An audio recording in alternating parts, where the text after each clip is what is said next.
Good evening. Delighted and honored to have the opportunity this evening to discuss with you the question, is there evidence for God? And I'm privileged to be doing this with such an eminent scientist as Dr. Krauss.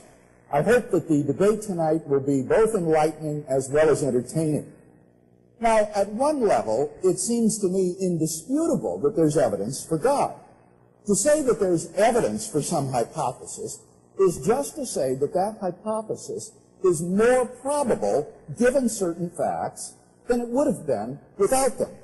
That is to say, there's evidence for some hypothesis, H, if the probability of H is greater on the evidence and background information than on the background information alone. That is to say, the probability of H on E and B is greater than the probability of H on B alone. Now, in the case of God, if we let G stand for the hypothesis that God exists, it seems to me indisputable that God's existence is more probable given certain facts, like the origin of the universe, the complex order of the universe, the existence of objective moral values, and so forth, than it would have been without them. That is, the probability of G on E and B is greater than the probability of G on B alone. And I suspect that even most atheists would agree with that statement.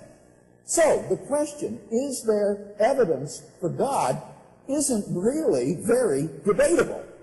Rather, the really interesting question is whether God's existence is more probable than not. That is the probability of G on E and B greater than 50%? Now, I'll leave it up to you to assess that probability.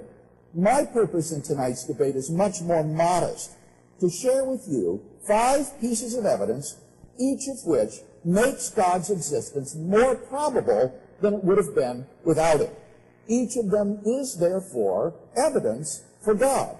Together, they provide powerful, cumulative evidence for theism. Number 1, then, the existence of contingent beings. The deepest question of philosophy is, why do contingent beings exist at all? By a contingent being, I mean a being which exists, but which might not have existed. Examples? Mountains, planets, galaxies, you and me. Such things might not have existed. By contrast, a necessary being is a being which exists by a necessity of its own nature. Its non-existence is impossible. Examples? Many mathematicians believe that numbers and other abstract objects exist in this way. If such entities exist, they just exist necessarily. Now, experience teaches that everything that exists has an explanation of its existence, either in its own nature, if it exists necessarily, or in an external cause, if it exists contingently. So, what about the universe? For by the universe, I mean all of space-time, reality, not just our observable portion of it. What is the explanation of its existence? Well, since the universe is contingent in its existence, the explanation of the universe must be found in an external cause, which exists beyond time and space by a necessity of its own nature. Now, what could that be? Well, there are only 2 kinds of things that could fit that description. Either abstract objects, like numbers, or God. But abstract objects don't stand in causal relations. The number 7, for example, has no effect upon anything. And therefore it follows that the most plausible explanation of the universe is God. Hence, the existence of contingent beings makes God's existence more probable than it would have been without them. Although I've presented this reasoning inductively, we can also put it in the form of a deductive argument. Premise 1. Everything that exists has an explanation of its existence, either in its own nature or in an external cause. 2. The universe exists. 3. If the universe has an explanation of its existence, that explanation is God, from which it follows logically, 4, therefore, the explanation of the universe is God. Thus, the explanation for the existence of contingent beings is to be found in God. Number two, the origin of the universe. My first argument is consistent with the assumption that the universe is beginningless or eternal in the past. But is it? There are good reasons, both philosophically and scientifically, to doubt that the universe is beginningless. Philosophically, the idea of an eternal past seems absurd. Just think about it. If the universe never had a beginning, that means that the series of past events goes back to infinity, that the number of events in the past history of the universe is infinite. But mathematicians recognize that the existence of an actually infinite number of things leads to self-contradictions.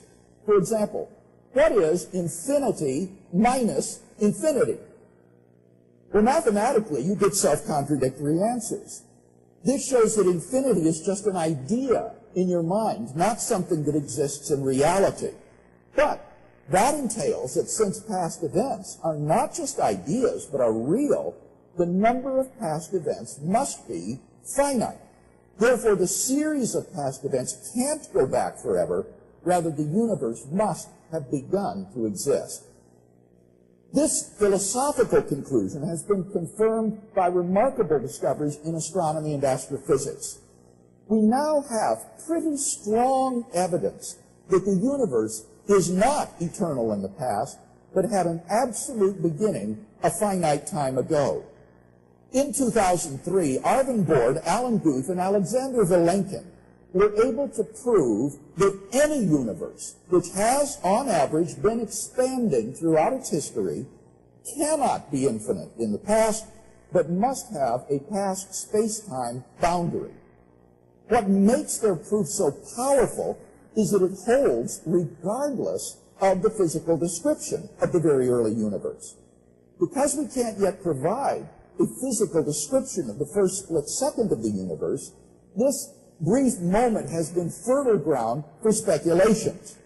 But the Bord-Guth-Vilenkin theorem is independent of the physical description of that moment. Their theorem implies that the quantum vacuum state out of which our material state may have evolved, which some scientific popularizations have misleadingly and inaccurately referred to as nothing, cannot be eternal in the past, but must have a beginning. Even if our universe is just a tiny part of a much grander multiverse composed of many universes, their theorem requires that the multiverse itself must have a beginning. Speculative theories such as pre-Big Bang inflationary scenarios have been crafted to try to avoid this absolute beginning, but none of these theories has succeeded in restoring an eternal past. At most, they just push the beginning back a step. But then the question inevitably arises, why did the universe come into being? What brought the vacuum state into existence? Well, unless you're willing to say that the universe just popped into being, uncaused, out of absolute non-being, there must be a transcendent cause beyond space and time which created the universe. Clearly, then, God's existence is more probable given the beginning of the universe than it would have been without it. We can also formulate this reasoning in the form of a deductive argument. 1. Everything that begins to exist has a cause. 2. The universe began to exist, from which it follows logically that 3. Therefore, the universe has a cause. And again, as we've seen, the best candidate for such a transcendent cause is God. Number 3, the fine-tuning of the universe for intelligent life. In recent decades, scientists have been stunned by the discovery that the initial conditions of our universe were fine-tuned for the existence of intelligent agents with a precision and delicacy that literally defy human comprehension. This fine-tuning is of two sorts. First, when the laws of nature are given mathematical expression, you find appearing in them certain constants, like the gravitational constant. These constants are not determined by the laws of nature. Second, in addition to these constants, there are certain arbitrary quantities, which are just put in as initial conditions on which the laws of nature operate. For example, the amount of entropy in the very early universe. Now, all of these constants and quantities fall into an extraordinarily narrow range of life-permitting values. Were these constants or quantities to be altered by even a hair's breadth, the life-permitting balance would be destroyed and life would not exist. We now know that life-prohibiting universes are incomprehensibly more probable than any life-permitting universe. Now, there are three possible explanations of this extraordinary fine-tuning: physical necessity, chance, or design. Now, it can't be due to physical necessity because, as I've said, the constants and quantities are independent of the laws of nature. So maybe the fine-tuning is due to chance. After all, highly improbable events happen every day. But what serves to distinguish purely chance events from design is not simply high improbability, but also the presence of an independently given pattern to which the event conforms. For example, in the movie Contact, scientists are able to distinguish a signal from outer space from random noise, not simply due to its high improbability, but because of its conformity to the pattern of the prime numbers. The fine-tuning of the universe for intelligent agents exhibits just that combination of incomprehensible improbability and conformity to an independently given pattern that are the earmarks of design. So, again, God's existence is clearly more probable given the fine-tuning of the universe than it would have been without it. We can also formulate this reasoning into a simple deductive argument. Premise 1. The fine-tuning of the universe is due to either physical necessity, chance, or design. 2. It is not due to physical necessity or chance, from which it follows logically. 3. Therefore, it is due to design. Thus, the fine-tuning of the universe implies the existence of a designer of the cosmos. Number 4, objective moral values and duties in the world. By objective moral values, I mean moral values which are valid and binding whether anyone believes in them or not. Many theists and atheists agree that if God does not exist, then moral values are not objective in this sense. For example, Michael Ruse, an agnostic philosopher of science, asserts, morality is a biological adaptation, no less than our hands and feet and teeth. Considered as a rationally justifiable set of claims about an objective something, ethics is illusory.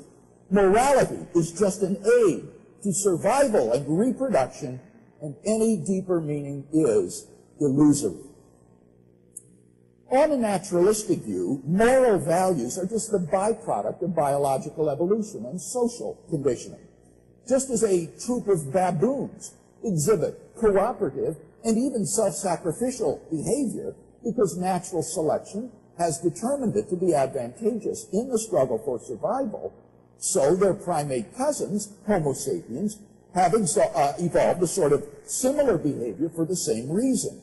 As a result of socio-biological pressures, there has evolved among Homo sapiens a sort of herd morality that functions well in the perpetuation of our species. But on the atheistic view, there doesn't seem to be anything about this morality that makes it objectively binding and true.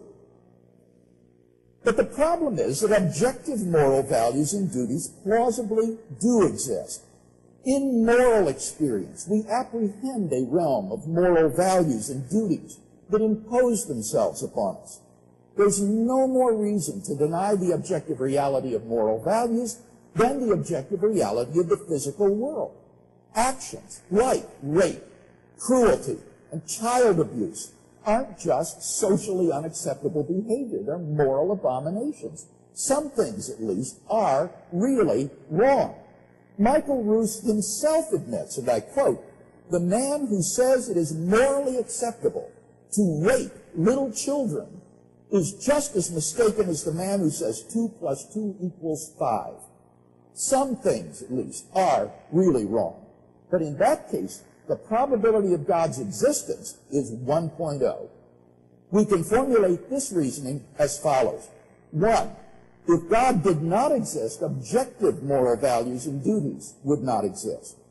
2. Objective moral values and duties do exist, from which it follows logically and inescapably that 3, therefore, God exists. Number 5, the historical facts concerning Jesus of Nazareth. The historical person, Jesus of Nazareth, was a remarkable individual. Historians have reached something of a consensus that the historical Jesus came on the scene with an unprecedented sense of divine authority, the authority to stand and speak in God's place. He claimed that in himself the kingdom of God had come, and as visible demonstrations of this fact, he carried out a ministry of miracle working and exorcisms. But the supreme confirmation of his claim was his resurrection from the dead. If Jesus really did rise from the dead, then it would seem that we have a divine miracle on our hands, and thus evidence for the existence of God. Now, most people probably think that the resurrection of Jesus is something you just believe in by faith or not. But there are actually 3 facts recognized by the majority of New Testament historians today, which I believe are best explained by Jesus' resurrection.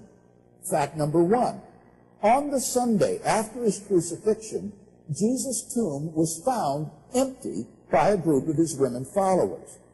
According to Jakob Kramer, an Austrian specialist, by far most scholars hold firmly to the reliability of the biblical statements about the empty tomb. Fact number 2, on separate occasions, different individuals and groups saw appearances of Jesus alive after his death.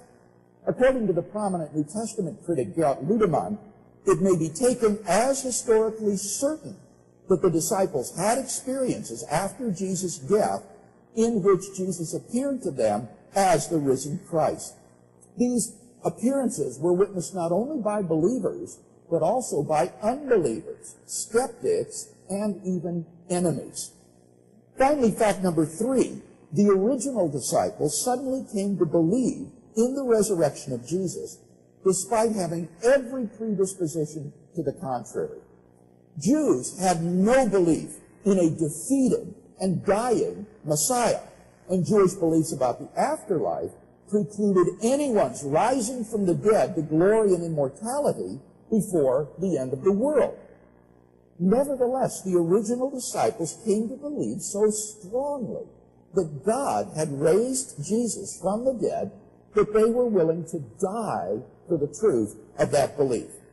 N.T. Wright, an eminent New Testament scholar, concludes, that is why, as a historian, I cannot explain the rise of early Christianity unless Jesus rose again, leaving an empty tomb behind him. Naturalistic attempts to explain these 3 great facts, like the disciples stole the body or Jesus wasn't really dead, have been universally rejected by contemporary scholarship. The simple fact is there just is no plausible, naturalistic explanation of these facts. And therefore, it seems to me the Christian is amply justified in believing that the best explanation of the evidence is that Jesus rose from the dead and was who he claimed to be. But that entails that God exists. Thus, we have a good inductive argument for the existence of God based on the resurrection of Jesus. In summary, then, we've looked at 5 lines of evidence, each of which makes God's existence more probable than it would have been without them. God's existence is obviously more probable given these facts than it would have been in their absence. They, therefore, constitute evidence for God. Indeed, I think their cumulative force makes God's existence very much more probable. But that is an assessment which each one of us will have to make for himself. Thank you, Dr. Craig. Dr. Krauss?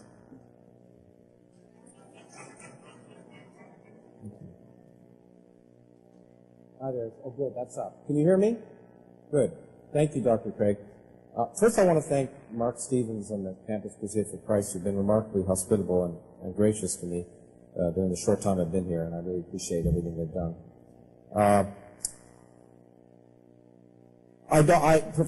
Dr. Craig is a professional debater. I'm not. I don't like debates, actually. I find them combative and not a good way to actually elucidate information and knowledge. But I agreed to come anyway. Some people have said I'm brave. Some people I know are feeling I'm foolhardy. But actually, I want to compliment Dr. Craig for his bravery tonight. Because unlike the other debates I've seen him talk in, which have to do with the existence of God, which this debate, by the way, doesn't have to do with, I'm not here to disprove the existence of God in any way. I think that's kind of a futile and useless activity, something I wouldn't waste my time on. This is a debate, is there evidence for God? And that, therefore, makes it quite different in spirit. It's not a debate about philosophy, which is Dr. Craig's area of expertise, and I would not come to a debate to talk about semiotics or transubstantiation, because I recognize that I would not be probably competent to talk about that. But Dr. Craig came here to talk about evidence, which is, I take to be empirical and scientific. And Dr. Craig is not a scientist, as he has demonstrated several times in the last few minutes. The important thing about this debate also is that the onus is on Dr. Craig to demonstrate evidence for God. The onus is not on me to disprove anything. The onus is on Dr. Craig to demonstrate evidence, and then I guess I'm here to talk about whether I view that as evidence. And that's very different, I think, in spirit than a number of the other debates that Dr. Craig has been involved in, and I congratulate him for his bravery to do that, or maybe foolhardiness, we'll see. Now, extraordinary claims require extraordinary evidence. And in fact, I will get to the fact that Dr. Craig's claim for what evidence is not at all what we use in science nowadays. It doesn't relate at all to what we use in science. But one could imagine, I mean, there's no more extraordinary claim, I think, than the fact that there is a divine, infinitely powerful intelligence that exists, that creates the universe, and then largely disappears. And that, except maybe in a few places making itself manifest to Bronze Age peasants, before YouTube or anything else that could record the evidence. Not only that, I should point out that it is a far cry from claiming that there may be cosmological arguments for the existence of a divine intelligence. There's no logical connection between that and the God that Dr. Craig just talked about, who shows great interest in the personal affairs of human beings roughly 1 million years after they were evolved. And in fact, a personal God that Dr. Craig happens to believe in, but not a personal God that other people have to believe in. There's no logical connection between a God who might, a divine intelligence that might create the universe, and Christ. There's nothing at all. Now, it would be easy to have evidence for God. If the stars rearranged themselves tonight, and I looked up tonight and saw something, well, not here, but a place where you could see the stars, in Arizona, say. And I looked up tonight and I saw the stars rearrange themselves, say, I am here. Gee, that's pretty interesting evidence. And in fact, when we talk about evidence, the only evidence you can have for God is really the miraculous evidence. Because the existence of God implies something that is supernatural, something beyond that which can be explained by physical theory. So if you're going to have evidence for God, it has to be miraculous evidence. Now, I'm also not a huge fan of philosophy, but I thought I would quote a philosopher, in difference to Dr. Craig, and that's David Hume, who defined a miracle to be the following: no testimony is sufficient to establish a miracle unless the testimony be of such a kind that its falsehood would be more miraculous than the fact which it endeavors to establish. So if you're claiming you have evidence for a miracle, the fact that that evidence is false has to be even stranger than the evidence itself. And of course, that doesn't apply to anything Dr. Craig has talked about, as I'll try and describe. Therefore, in fact, the kind of evidence that Dr. Craig would need to show is incredibly high. He has to jump a huge hurdle. The criterion that we should use to judge his evidence for this extraordinary claim, this miraculous claim, I repeat, this miraculous claim, you have to ask yourself, is the possibility that that claim is false more miraculous than the claim itself? And I think if you're serious about that logic, you'll find that in every case that he's mentioned, it's not the case. Now, the other thing that Dr. Craig has talked about is logic. And the interesting thing about the universe is it's not logical. At least it's not classically logical. That's one of the great things about science. It's taught us that the universe is the way it is, whether we like it or not. And much of what Dr. Craig has talked about, and we'll talk about again tonight, is the fact that he doesn't like certain ideas. He doesn't like the idea of infinity, he doesn't like the idea of beginning, he doesn't like the idea of chance. And in fact, it doesn't make sense to him. He doesn't like a universe in which morality is defined as allowing rape. Doesn't make sense to him. But the point is, if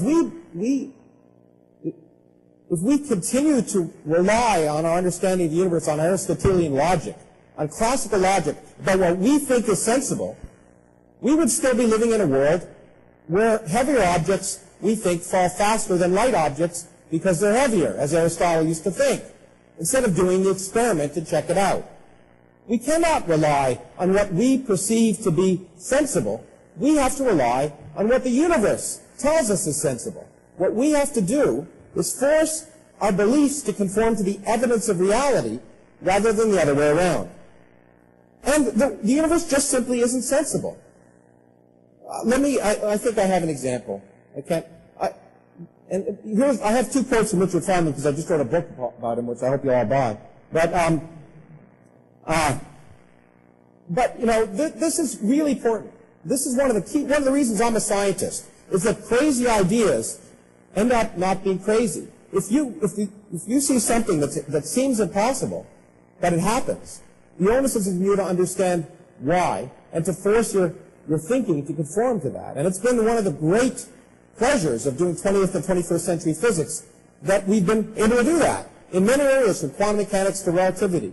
And this idea that something that looks completely paradoxical at first, if analyzed to completion in all its details and in all experimental situations, may in fact be paradoxical, is of profound, may in fact not be paradoxical, I should say, is in fact of profound importance. We can't just say we don't like something and therefore God exists, which is essentially, as far as I can tell, behind every single one of Dr. Craig's statements that he made tonight. And we'll have a chance, I hope, to go over some of them. But let me give you an example. You see, I kind of figured I'm not going to change many minds. So I'm an educator, and I figured I'd teach you a little quantum mechanics. Okay? Because it gives you a sense of how strange and crazy the world is. So if there's a famous experiment that's been performed. If I have a wall with two slits and I have bullets that I shoot through a gun, and I hope no one here has one, through those, and I just shoot it randomly through those two slits, then the bullet will go in one place, or it'll go in another place. Oops, I got the wrong thing there, but that's okay. We can leave that there for a second. So what you'll expect to see in the slits is either a lot of holes there and a lot of holes there and nothing else. Okay? If you shoot a wave through two slits, and some of you may have been subjected to this in physics classes, you'll find something very different.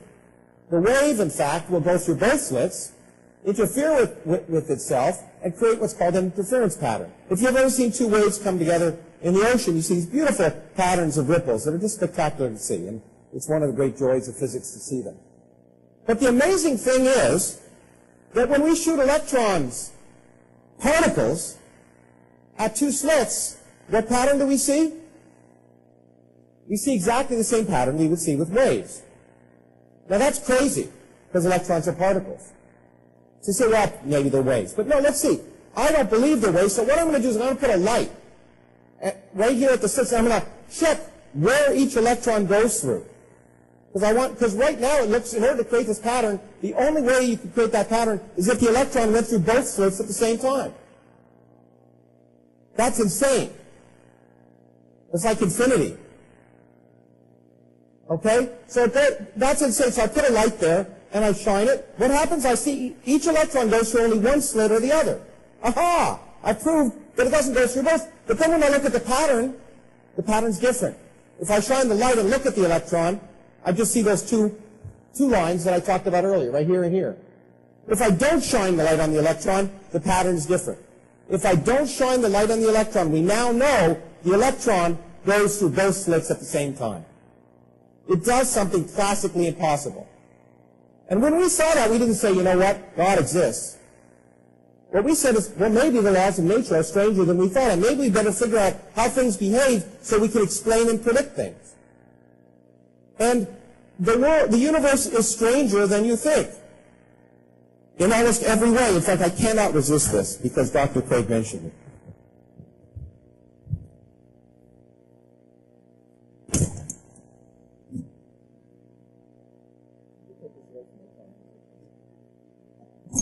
Sorry, I'm not going to go all the way down, I promise.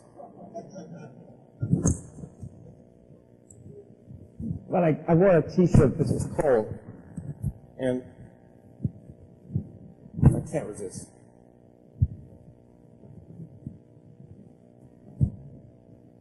It's worth 1,000 words, so it's okay. Okay. 2 plus 2 equals 5, my T-shirt says, for extremely large values of 2.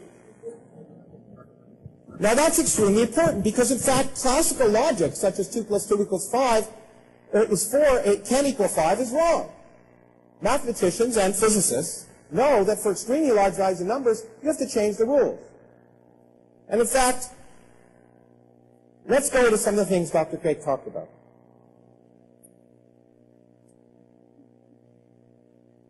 In fact, the existence of infinity, which he talked about, which is self-contradictory, is not self-contradictory at all. Mathematicians know precisely how to deal with infinity, so do physicists. We rely on infinities. In fact, there's a field of mathematics called complex variables, which is the basis of much of modern physics, from electromagnetism to quantum mechanics and beyond, where in fact we learn how to deal with infinity. Without the infinities, we couldn't do the physics. We know how to sum infinite series because we can do complex analysis. Mathematicians have taught us how. It's strange and very unappetizing, and in fact you can sum things that look ridiculous. For example, if you sum the series 1 plus 2 plus 3 plus 4 plus 5 plus 6 to infinity, what's the answer? Minus 112. You don't like it? Too bad. The mathematics is consistent if we assign that. The world is the way it is, whether we like it or not. So let's talk about the 5 pieces of evidence that Dr. Craig talked about. The existence of contingent beings. Beings that didn't have to exist. Well, accidents happen all the time. Many things happen that are just accidental. We assign significance. We are hardwired to want to believe. That's very important. We all want to believe in a host of things. We all have to convince ourselves of 10 impossible things before breakfast in order to get up in the morning. That we like school, or we love the person in the bed next to us, or something. It's what we need as human beings to exist. We want to believe, we need to believe, but accidents sometimes happen. You can, for example, have 1,000,000 dreams over 1,000,000 nights, but let's pretend it's not 1,000,000, let's just say it's 1,000 nights, that are nonsensical. One night, you dream that your friend is going to break their arm. Next day, your friend breaks their leg. Aha! Something significant. But of course, you forget all the times your dreams were nonsensical. Again, Richard Feynman used to go up to people and say, you know what happened to me? You won't believe what happened to me today. You just won't believe it. You just won't believe it. You'd say, what? You'd say, absolutely nothing. Okay, because most of the time when things happen, they're not significant, but we ascribe significance to them. Contingent things happen all the time, without necessarily having a cause, but even if they do have a cause, If we don't understand the cause, it doesn't mean that God exists. It seemed to me that Dr. Craig's first example is a characteristic example of God in the gaps. We don't know all the processes which led to the existence of human beings, therefore God exists. Well, that's just an awful excuse for God. Because that God of the gaps argument risks God disappearing when we discover the cause. And we discover the cause is simply physical. We now know, in fact, getting to his origin of the universe and also whether the universe is contingent or not, the universe, Dr. Craig argued that we know the universe isn't contingent, it had to exist. How does he know that? I don't know that. How do we know that? We don't know the answer.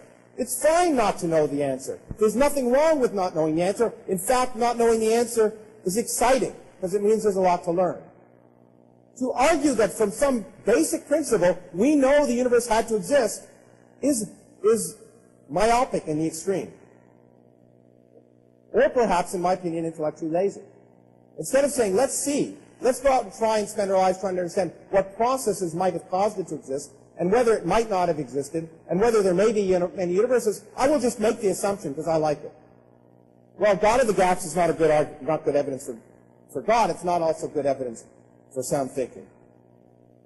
The origin of the universe, again, coming back to Dr. Craig's argument that it can't be eternal. Well, we do know. In fact, Dr. Craig said there's good evidence for a Big Bang. Well, there's more than good evidence for a Big Bang. We know a Big Bang happened. The Big Bang is a fact.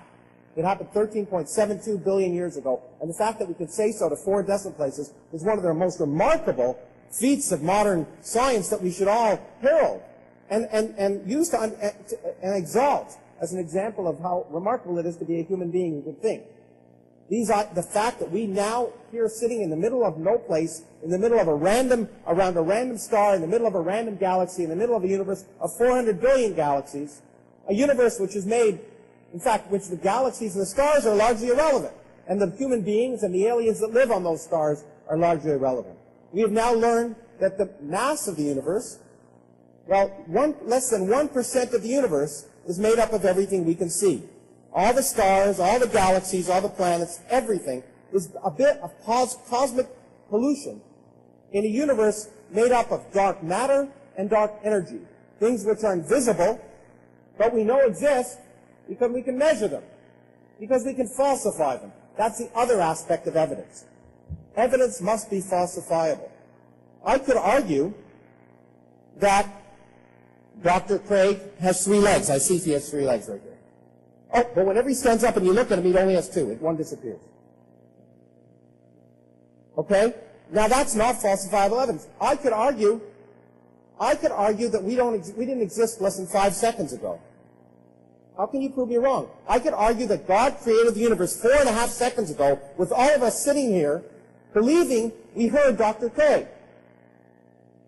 There's no way I could disprove that. And there's no way I would want to try and disprove it. Because it's not falsifiable. It's not, in a scientific sense, it's not evidence. Now, actually, Dr. Craig, when he talked about Alan Guth, was of course wrong. The actual first person to talk about the fact that the universe had to begin at a finite time in a singularity is Stephen Hawking, who made some singularity theorems with Roger Penrose. But the interesting thing is, Stephen Hawking has also argued, as in fact we now know, given quantum gravity, that universes can spontaneously appear. In fact, one of the things about quantum mechanics is nothing, not only can nothing become something, nothing always becomes something. Nothing is unstable. Nothing will always produce something in quantum mechanics. And if you apply quantum mechanics to gravity, you can show that it's possible that space and time themselves can come into existence when nothing existed before. So that's not a problem. Now, in fact, what Guth has argued is, in fact, that a theorem that a theory that he postulated to explain the data, not because he wanted to answer some metaphysical question about whether God existed or not, a theorem that he made to explain the data, called inflation, actually predicts essentially an infinite number of universes in an eternal multiverse that exists for all time and for all space. It's eternal. Didn't have a beginning. We don't know if it had a cause, but it doesn't matter, because our universe could spontaneously appear out of that multiverse. So the idea of a first cause is not relevant. I think I'll go to Jesus of Nazareth with that later, and fine-tuning, where in fact Dr. Craig is completely wrong. The universe is not fine-tuned for life. No scientist says the universe is fine-tuned for human life. That is an incorrect statement. Let me just go to his morality argument. We don't know if there's an objective morality. There may or may not be. That's an interesting question, but whether there is or not, it doesn't imply God. For example, we talked about rape. If God sets objective morality, if God decided that raping 2-year-old girls was okay, would it be okay? Most of you, I think, would say no. Why would it be okay? Because it's not moral. But if it's not moral, then God didn't have the choice. It's not God that chose what's moral. And therefore, if morality is based on what's rational, then why not get rid of the middleman and get rid of God? Thank you. Thank you, Dr. Krauss. Dr. Craig, it's time for your 12-minute rebuttal.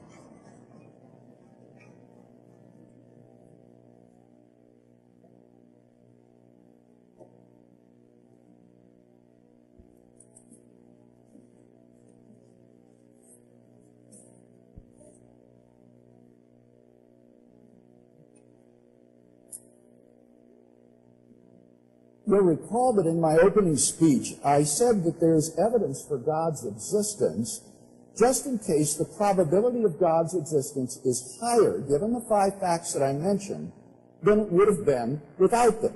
This is the standard definition of is evidence for used in probability theory. And I'm astonished to hear Dr. Krauss attacking logic and Bayesian probability theory as the basis for his argument. That is simply unsound. You cannot deny logic without assuming logic in order to deny it. It's a self-defeating situation. Now, of course, quantum mechanics is surprising and shocking, paradoxical, but it's not illogical. It is not as though contradictions are true. So, in affirming and going with the rules of logic and with probability theory, I am right in line with rational thought. And if the price of atheism is irrationality, well, then I'll leave them to it. Now, he says that extraordinary claims require extraordinary evidence. David Hume's argument against miracles is sound. Here, what you need to understand is that that claim is demonstrably false. It is not true. Hume didn't understand the probability calculus. It wasn't yet developed in his day. His argument neglects the crucial probability that we would have the evidence which we do if the miracle in question had not occurred. And that factor can completely balance out any intrinsic improbability that you might think occurs in a miracle. In any case, why think that a miracle like the resurrection is intrinsically improbable? I think what's improbable is that Jesus rose naturally from the dead. But of course, that's not the hypothesis. The hypothesis is that God raised Jesus from the dead. And you can't show that's intrinsically improbable unless you're prepared to argue that the existence of God is improbable. And Dr. Krauss isn't doing that tonight. That's not the debate topic, as he explained. The topic tonight is there evidence for God? And so we're not assessing the prior probabilities of whether or not God's existence is intrinsically probable or not. And so I think that the approach that I'm taking tonight is right in line with probability theory and does show that given the facts that I've laid out, God's existence is more probable than it would have been without them. He says, but there could be better evidence. God could rearrange the stars in the sky. You know, if the stars did that, that would be vastly more probable than the fine-tuning of the initial conditions of the universe that I discussed. And therefore, if that would be good evidence for the existence of God, so is the fine-tuning that I've discussed already. He says, but 2 plus 2 does not necessarily equal 5. 2 plus 2 equals 5 follows from the axioms of Peano arithmetic, which are necessary truths. I cannot believe that he would deny logical, necessary mathematical truths in order to avoid theism. So let's talk first about the existence of contingent beings. Here I'll explain that contingent beings are more probable given God's existence than given atheism. Dr. Krauss will have to say that the existence of contingent beings is just as probable on atheism as it is on theism. But that seems incorrect because atheism has no explanation for the existence of contingent beings. Dr. Krauss says, well, accidents just happen. Your friend might break a leg after having a dream. But notice that there are explanations for accidents. That's why when something goes wrong, for example, in a space shuttle launch, we look for the cause of what made the accident occur. He says, well, is the universe contingent? Perhaps the universe doesn't exist necessarily. My argument was that the universe doesn't exist necessarily, that it's contingent in its being. Scientists regularly discuss other models of the universe that are logically possible. The universe is governed by different laws of nature, and therefore clearly the universe is not ultimate in the sense of being self-explanatory. And you can't say that it's contingent and yet ultimate without explanation, because that would be arbitrary and unjustified. It commits what's been called the taxicab fallacy, which is thinking you can dismiss the need for explanation when you arrive at your desired destination, and it's simply arbitrary to apply the explanatory principle everywhere else in life, but then deny it when you get to the existence of the universe itself. What about the origin of the universe? Here he says that the universe doesn't need to begin to exist because we know in mathematics how to deal with infinities, for example, how to sum infinities. Well, of course in mathematics you can do that. Mathematics has certain conventions and rules that you use to prevent contradictions from occurring. For example, in transfinite arithmetic, the inverse operations of subtraction and division are prohibited because they lead to contradictions. But while you can slap the hand of the mathematician who tries to break the rules, if you've got, say, an infinite number of baseball cards, you can't stop someone from giving away part of the cards. And so you will have contradictions when you translate it into reality.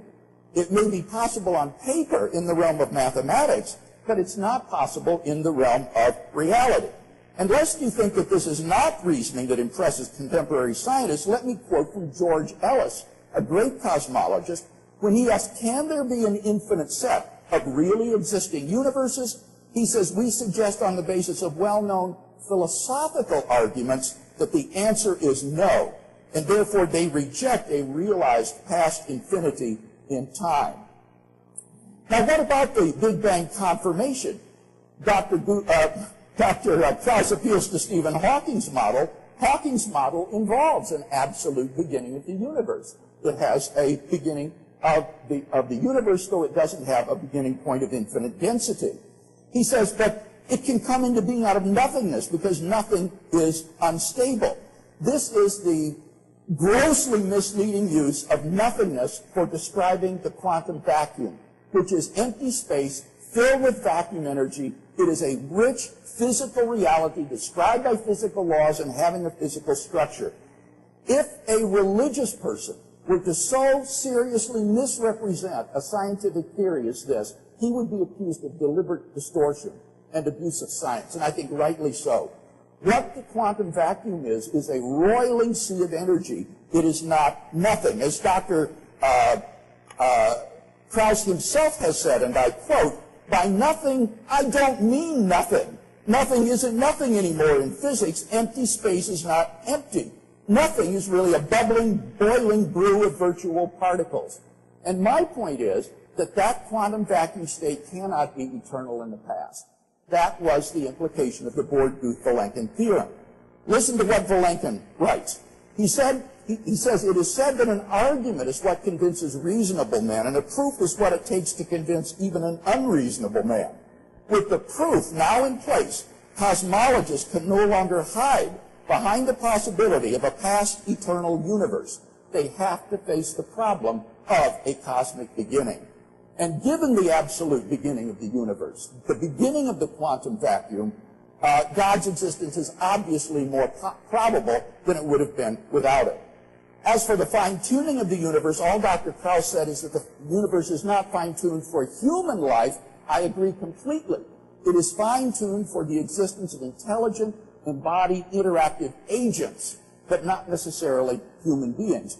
And the chances of that happening are so infinitesimal that it's far more probable to think that this is the result of design. What about objective moral values and duties in the world? Here, he doesn't deny that objective moral values and duties would not exist without God. Indeed, on Dr. Krauss's view, you do not have objective moral duties because you don't have free will. He says in his lecture, I don't think we have free will. But then moral duties are impossible because it's an ethical maxim that ought implies can. If you cannot avoid an action, then you're not morally responsible for it.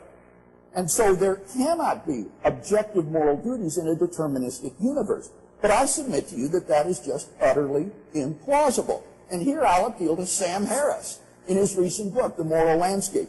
Harris says that there is only one person in the world who held down a struggling, screaming little girl and cut off her genitals with a septic blade and then sewed her back up. The only question would be how severely he should be punished.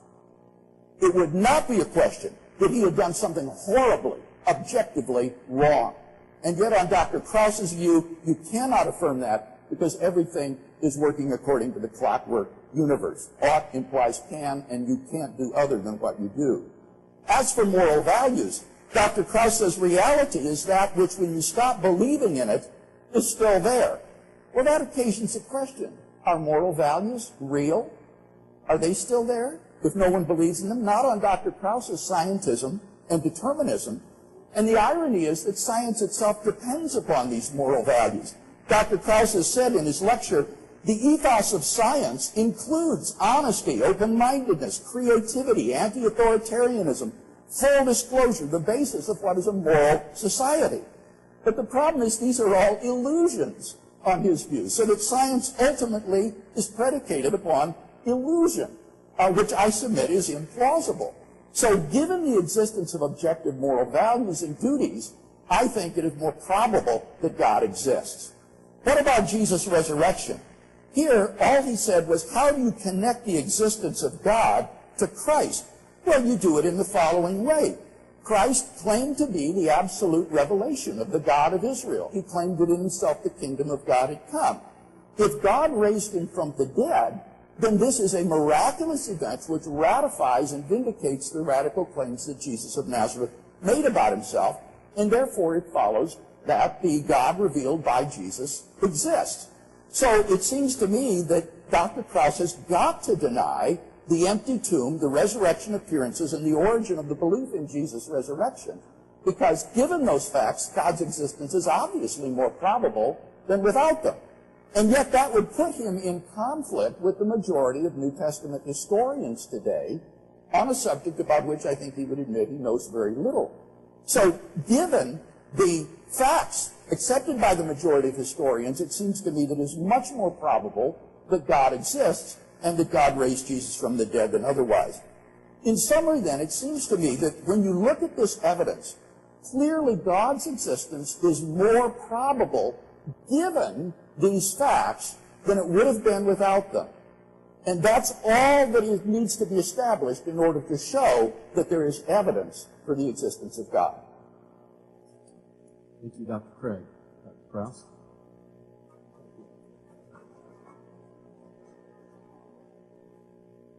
Okay, we don't understand the beginning of the universe. We don't understand if the universe had a cause. That is a fascinating possibility. By the way, there's the picture of the vacuum that Dr. Craig so adequately described that I talked about.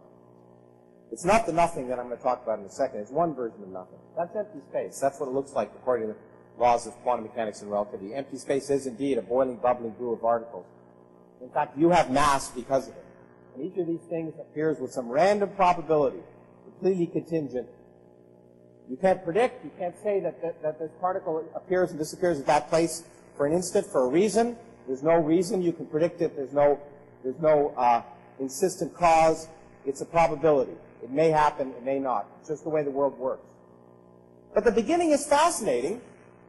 Now you have two choices. You could say, it's a fascinating thing and we should investigate it. We should try and understand it. We should try and ask the question, is there a cause? And if there's a cause, what is it? That's what science has done. You know, Steven Weinberg, Nobel Prize-winning physicist, has said science doesn't make it impossible to believe in God, which is absolutely true. He says, however, it makes it possible to not believe in God. Because before God, everything's a miracle. Before God, earthquakes were a miracle. But what you could say is, well, I don't understand earthquakes, but maybe I'll try and understand them so that I can predict an earthquake, so I can save people's lives in Japan the next time there might be one. So what I can do is say, if I don't understand something, I can say it's God, give up. That's it, God's will. Or I can say, let me try and understand it. So I repeat, the lack of understanding of something is not evidence for God. It's evidence of a lack of understanding.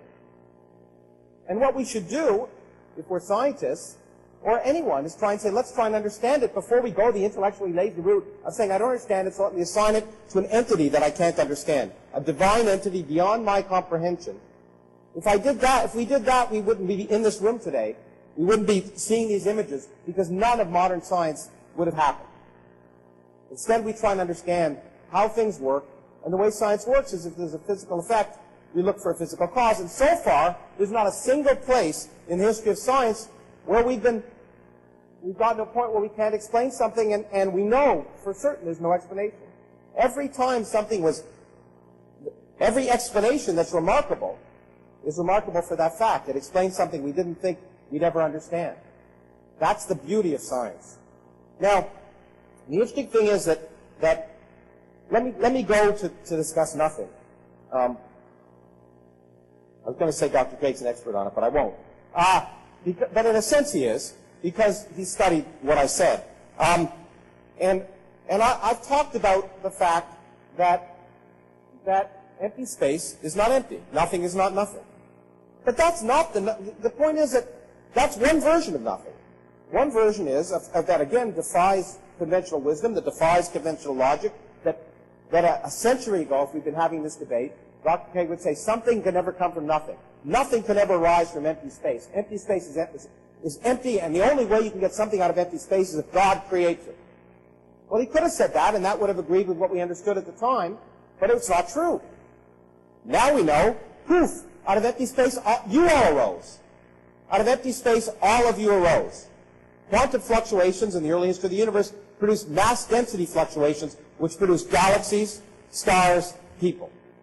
So, it's amazing. It's fantastic, and it's just, I love talking about it. I'd rather talk about that than what I'm about to talk about. But that's not the only kind of nothing. The kind of nothing that I talked about that Stephen Hawking mentioned is a more extreme version of nothing. Still not, maybe you might argue, complete nothing.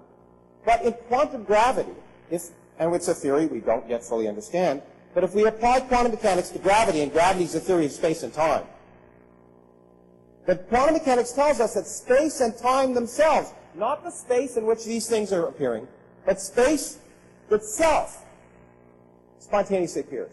There was no space, there was no time, and a region of space and time spontaneously appears. It's very different than the quantum fluctuations that are happening in empty space, in which Dr. Craig talked about. I agree. That's not complete nothing. It's a version of nothing, and itself it's so remarkable that we should be amazed by it. But quantum gravity says that space and time can come out of nothing, so that where there's no space, no time. Now, Dr. Craig, I could let him wait and rebut this and then rebut it again in the next one, but I'll give him a break. You might say, Dr. Craig would say, I think, and I bet he would be writing this note, because I'd be if I were him, but that's not nothing either. Because nothing, at least there are laws. At least there are laws. So the laws were there that which empty space arose. So space, indeed there was nothing in the conventional sense that there was no space, no time, no universe. It's perfectly plausible that a universe can be created where there was no space before. In fact, again, in quantum gravity, it's not only plausible, it's required. It's required that you cannot have that event not happen somewhere. But the laws are there. Well, it turns out, the interesting thing about some of the work that Alan Guth and Alex Valenkin, good friends of mine, have been working on, and I discuss with them all the time, you will notice if you read their paper, unlike Dr. Craig, that you will not see the word God mentioned anywhere in their paper. Because although they talk about a theorem of an absolute beginning, they do not in any way say that this proves the existence of God or this is evidence for God. In fact, you won't find it anywhere. But what you will find is an interesting discussion that this suggests that, in fact, that there are required to be many universes, maybe even an infinite number of universes. In fact, in eternal inflation, there must be an infinite number of universes, and whether we like it or not, that multiverse may be eternal and infinite. And even if we don't like it, and even if Dr. Craig doesn't like to think we can work with it, it may be the case. It's not up to us to decide. Okay? And the interesting thing about that infinite set of universes is that each of them has a different set of laws. The laws are random. There are no prescribed laws of nature in such a view. The laws of nature are completely accidental. And in such a picture, we arise here, not by any fine-tuning anymore, and I don't know if Dr. Craig accepts the facts of evolution. I believe he probably does, but he can let us know. But this miraculous fine-tuning that he's talking about is nothing other than a kind of cosmic natural selection. We find ourselves living in a universe in which we can live. It's nothing more profound than that. We don't find ourselves living in a universe in which we could live. It's like, as Andre Linde, who also works with Alan Guth and Vilenkin on these topics, has said, if you were an intelligent fish, you might ask the question, why is the universe made of water? The answer would be, because if it wasn't made of water, you wouldn't be around to ask the question. And so, in such a universe, it's no more miraculous that we exist than that bees can tell the colors of flowers, that animals seem so well designed to their environment. That illusion of design that occurs in nature, in biology, is a process of natural selection. We understand it now. We understand how physical processes can produce things that look like they're incredibly fine-tuned. We understand that you don't need supernatural imposition to make what appears to be fine-tuning. But, in fact, you know, let me just say that philosophy and nothing, when we talk, what nothing is, to go back, it's something I really think it's important. I want to go back to what I was going to say before. That nothing, philosophy has taught us something about nothing. What it's taught us of is that the definition of nothing is that which philosophy has taught us about nothing. Because what we learn to understand when it comes to nothingness is not what we think in our minds, but what the world tells us. This is one kind of nothing. The nothingness in Hawking's theory is another kind of nothing. And the nothingness in which there's no laws of nature, they're random, they occur with different laws everywhere, and physics is environmental accident, is another kind of nothing. Another kind of universe without cause, multiverse without cause, without beginning, without end. We don't know what the right answer is, but we're willing to look at all the possibilities, but none of them require anything supernatural. Now, in fact, let me go back to the statement I made earlier, which was kind of ad hominem, and now I'm trying to explain why Dr. Craig why evidence, as he's described it, is not evidence of science. First of all, a probability of greater than 50% is not evidence of anything. It's evidence that there's a possibility that a construct might be right. There's also a possibility that it might be wrong. For example, in my own field of dark matter detection, one of the things I work in, there was a recent discovery of several events, and the experimentalists that may be due to these dark matter particles. 2 events where you predict none. You find that the probability of that is of that being due to pure accident is 1 part in 10. A 10% probability of that being a mere accident, 90% probability of it being perhaps due to dark matter. The experiment, however, did not claim evidence for dark matter, because we don't claim 90% evidence is good enough, especially for extraordinary claim. We require 2, 3, or 4 sigma or 5 sigma effects. So when we have a 10% likelihood that something's an accident, it could be an accident. We never claim discovery based on that. Now, the other thing that surprised me is Dr. Craig claimed to talk about Bayesian statistics. The key aspect of probability, Bayesian probabilities as we use them in science, is that if your conclusions change dramatically depending upon your prior, then you haven't proved anything. And all of his conclusions, of course, are dramatically dependent upon his assumption that God exists.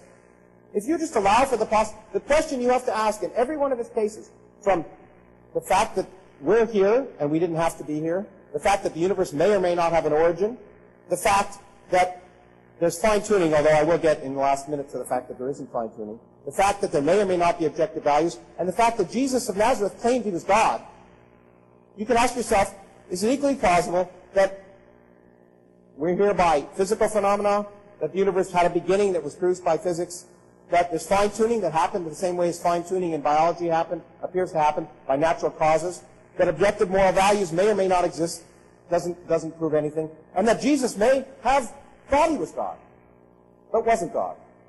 Is that equally plausible?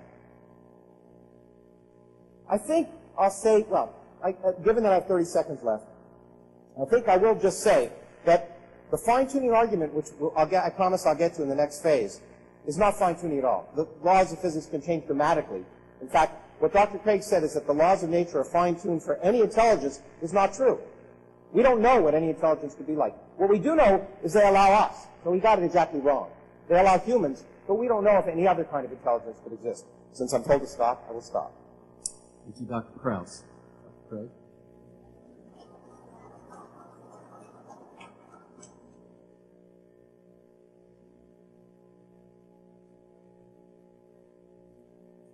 Well, I was gratified that in his last speech, Dr. Krauss ceased to attack probability theory and logic. Instead, what he says now, it's not enough to prove that God's existence is more probable given the evidence than it is on the background information alone. You've got to discuss the prior probabilities as well. He's absolutely correct. But as he said in his opening speech, that's not the subject of tonight's debate. And that's why we're not looking at, for example, what is the evidence against the existence of God? We're not asking Dr. Krauss to give the evidence against God's existence. We're not talking about the prior probability of God's existence. We're talking about one aspect of the probability calculus, namely, is it the case that God's existence is more probable, given the evidence and the background information I mentioned, than just on the background information alone? If it is, it follows that there's evidence for God. Now, that doesn't prove that God exists, but that's not the topic of the debate tonight, and I've never claimed that it does. I've simply argued that there is evidence that that there is God, and I think that the evidence is clear. What about the first point of evidence, that the existence of contingent beings is more probable on God's existence than on atheism? He didn't deny the point. Remember, I explained to deny the explanatory principle of the universe is to commit the taxicab fallacy. It's arbitrary and unjustified. What about the origin of the universe? Here he accuses me of using God of the gaps reasoning, says we should simply say we don't understand. We should continue to investigate rather than appeal to God. Now, it's very important that you understand tonight that I am not using science to prove God. I'm using science as evidence that the universe began to exist. That is a religiously neutral statement that can be found in any textbook on astronomy and astrophysics. Beyond that, I'm making the extra-scientific philosophical claim that God's existence is more probable given the beginning of the universe than it would have been without it. So the question is, does the scientific evidence support the beginning of the universe? Well, the Born-Guth-Vilenkin theorem requires it. Vilenkin says the remarkable thing about this theorem is its sweeping generality. We did not even assume that gravity is described by Einstein's equations. The only assumption we made was that the expansion rate of the universe never gets below some non-zero value. This assumption should certainly be satisfied in the inflating false vacuum. The conclusion is that past eternal inflation without a beginning is impossible. So we have both philosophical grounds as well as scientific grounds for affirming the beginning of the universe. Now, Dr. Krauss says, but the Hawking model from quantum tunneling involves a different concept of nothing. There's no classical time and space in the point from which the universe originates. But it is still something. And Vilenkin, who also has a quantum tunneling model, recognizes this. Vilenkin says the initial state from which the universe evolves is not nothing. I understand that a universe of zero radius is not necessarily the same thing as no universe at all. There is a 3 geometry that evolves through quantum tunneling into our space-time. It's not nothing. James Sinclair, a cosmologist, says, this approach still does not solve the problem of creation. Rather, it has moved the question back one step to the initial, tiny, closed, and metastable universe. This universe state can have existed for only a finite time. Where did it come from? Why is Dr. Krauss so insistent on denying the scientific evidence points to the beginning of the universe? That's not a supernatural conclusion. That doesn't imply the existence of God in and of itself. If we follow the scientific evidence where it leads, all of the evidence that I'm aware of points to the fact that the universe is not past eternal. If we have any evidence that the universe is past eternal, I'd love to hear Dr. Krauss present it. I'm not aware that there's any evidence that suggests the universe is past eternal. As I said, the attempts to avoid the Born-Guth-Vilenkin theorem all involve exotic, implausible models, which in the end fail to restore an eternal past. They just push the beginning back a step. So we've got good philosophical and scientific grounds for thinking the universe began to exist, and since something can't come out of nothing, and I mean non-being, then there must be a transcendent cause to bring the universe into existence, which I think makes God's existence more probable. As for the fine-tuning, we keep getting promissory notices on this, but haven't heard yet why the universe is not fine-tuned for embodied agents. Postulating the existence of many worlds, as Dr. Krauss would want to do, doesn't do anything to explain why we observe a universe structured for embodied interactive agents, unless you can show that the vast preponderance of observable universes are so structured. And that can't be shown. For there are observable universes in which a single brain fluctuates into existence out of the quantum vacuum. Such worlds are not fine-tuned for interactive agents like ourselves, but they are observable. And so just appealing to many worlds doesn't do anything to explain why we observe a world fine-tuned for embodied interactive agents like ourselves. And in any case, that really only kicks the problem up one step, because then you've got to ask about the fine-tuning of the multiverse. What determined its laws, that they should be so special? So we've yet to hear, I think, any good explanation of the fine-tuning of the universe. Just to give you a couple of stats on this, the fine-tuning of the low entropy condition of the universe is 1 part out of 10 to the power of 10 to the power of 123. The fine-tuning of gravity is around 1 part out of 10 to the 36th. The fine-tuning of the cosmological constant is around 1 part out of 10 to the 120th. Most scientists think that the universe is fine-tuned for our existence. The real debate is, how do you explain it? Many worlds or a designer? I think I've just shown why the many worlds hypothesis doesn't solve the problem. What about objective moral values and duties in the world? Dr. Krauss says, well, what if God reset morality so that raping little children was wrong? That won't work on my divine command morality theory, because I maintain that God has certain properties like being compassionate, kind, just, fair, so that his commandments are necessary expressions of his essence, of his character. And therefore, there is no possible world in which God would command that rape would be good and love would be bad. But in any case, on his view, you can't say anything is bad, because there are no objective moral duties and values. And if you think that that is implausible, then I think you should agree with me that God exists. Finally, as to the resurrection of Jesus, we've not heard any grounds for denying what the majority of historians think about the fate of the historical Jesus, the empty tomb, the post-mortem appearances, and the origin of the Christian faith.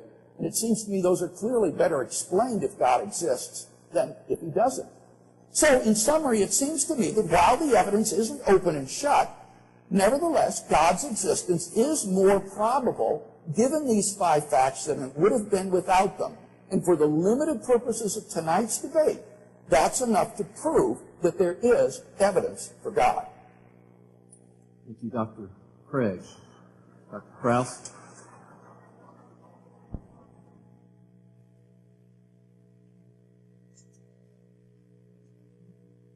Dr. Craig is fixated on probabilities. I'm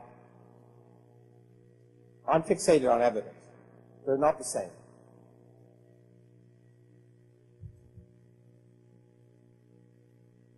Evidence is falsifiable. Evidence is something I can test.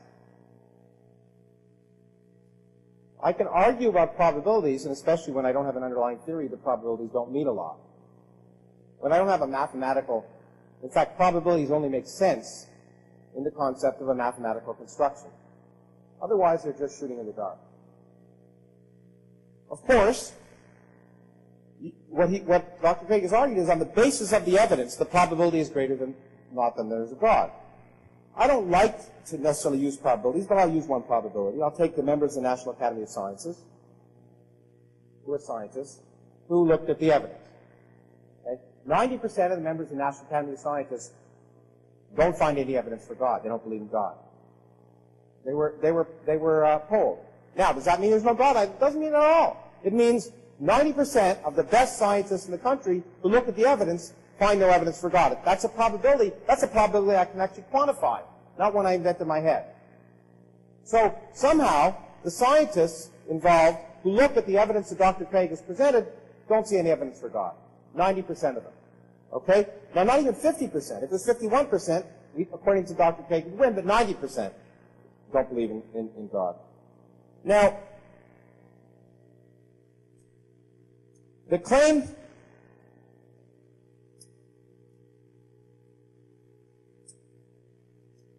Alex Vilenkin has one model of creating a universe from nothing, which I actually worked on around the same time. It's different than Stephen Hawking. We don't know which is correct at this point because we don't have a good theory of quantum gravity. But they're very different.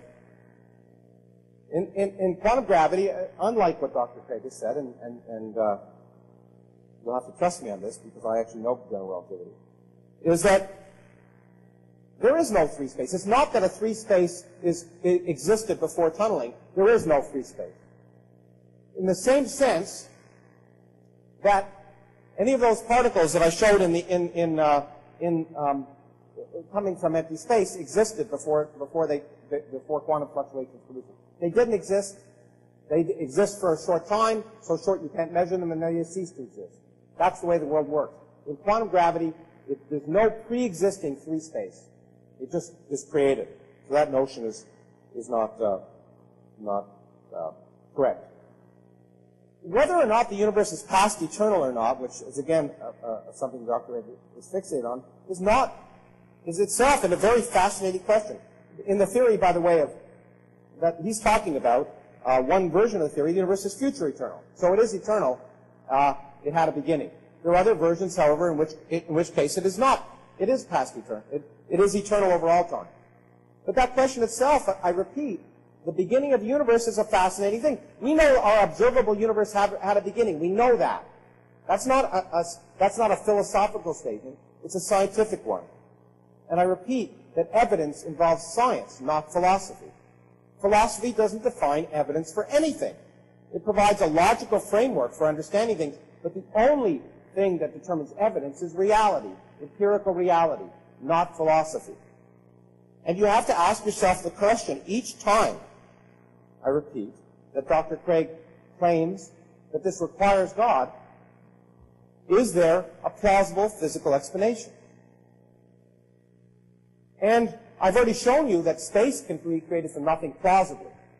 It's possible in a multiverse that the laws of physics, the laws of nature themselves are created spontaneously. They didn't pre-exist. It's possible. You have to ask yourself, am I willing to say that because all of these possibilities are interesting, but I don't understand them, there must be a God who's compassionate, kind, what were the words used?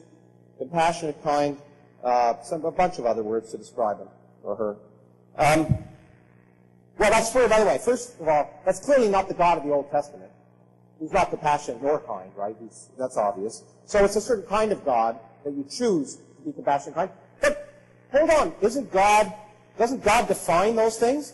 But if he's required to be kind and compassionate, then who required him to be kind and compassionate? Who defined kind and compassionate? Get out of the middleman. Rationality defines kind and compassionate. All of you, if you did not believe in God, and the people in here who find the evidence for God lacking, are unlikely to go out and kill someone or rape someone tonight because of that. Rationality goes a long way to understanding morality. Rationality, evolution, biology. Does it completely define morality? I don't know. In fact, the institute that I run had a wonderful workshop on the origin of morality to try and look at neurophysiological basis, philosophical basis of morality. Because instead of deciding by fiat that the only origin of morality could be God, we wanted to look at the question and ask. And so, I promised I'd get to fine-tuning, so let's get to fine-tuning. What Dr. Craig gets wrong is that the entropy of the universe is not fine-tuned. It's generated. We have a dynamical mechanism to generate it. I've heard him say that these certain quantities are not determined by the laws of physics. Well, most of them are. The matter-antimatter asymmetry, which he says is fine-tuned for life, which isn't, by the way, is also, we have a mechanism to determine it. We do know that there are quantities whose values are very weird, like the value of the energy of empty space, which he said is fine-tuned to be 10 to the minus 120. Well, that's true. It's fine-tuned. I was one of the first people to show that. But it's fine-tuned within the context of physical theory. Our physical theories predict it should be 120 orders of magnitude larger than it is. We don't understand why it's as small as it is. But its smallness does not fine-tune for life. If it were zero, which is what we thought it was, life would exist perfectly well. And it's much easier to understand why it's zero from a mathematical perspective, which is why all of us theoretical physicists thought it was, until the universe told us it wasn't. All logic, all science told us that the only sensible value for the energy of empty space, in which was nothing. And life would exist perfectly well in such a universe. And what did we discover? It's not nothing. We still don't understand why. It's the biggest mystery in science. It means we don't understand most of the universe. What could be more exciting? But what we have learned, by the way, is the fact that it isn't nothing means we live in the worst of all possible universes for life to develop in. A universe with energy and empty space has life ending before any universe in which empty space doesn't have energy. So if this miraculous fine-tuning, which I agree is remarkable and I wish I'd understand, was created for life, then the person who created it didn't do a very good job. Rather competent, intelligent designer. The universe is the way it is, whether we like it or not. And all the evidence of the universe is that there's no purpose, no design, no meaning. Should that upset us? No, and I'll explain why in my concluding remarks. Thank you, Dr. Krauss. We now enter the summary segment. And Dr. Craig, This is the final. this is it. Okay.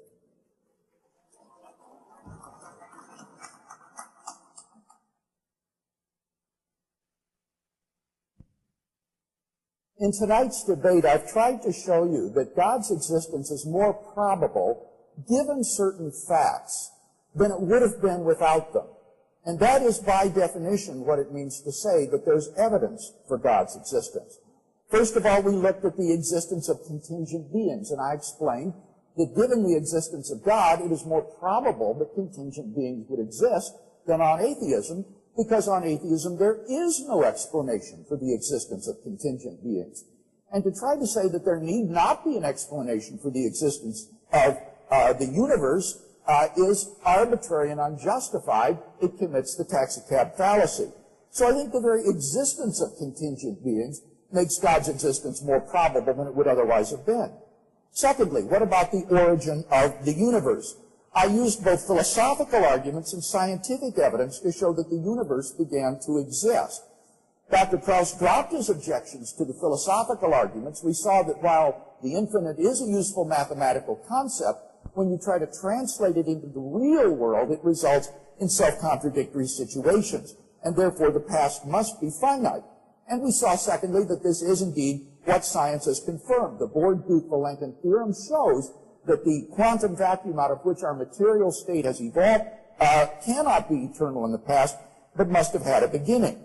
The Hartle-Hawking model itself that Dr. Krauss has appealed to involves an absolute beginning of the universe. He says, however, that this universe explains how it came into existence from absolute non-being. And I contradicted that by saying that the point from which the universe quantum tunnels is not nothing on these models. Listen to what Hartle and Hawking write in their scholarly article on this.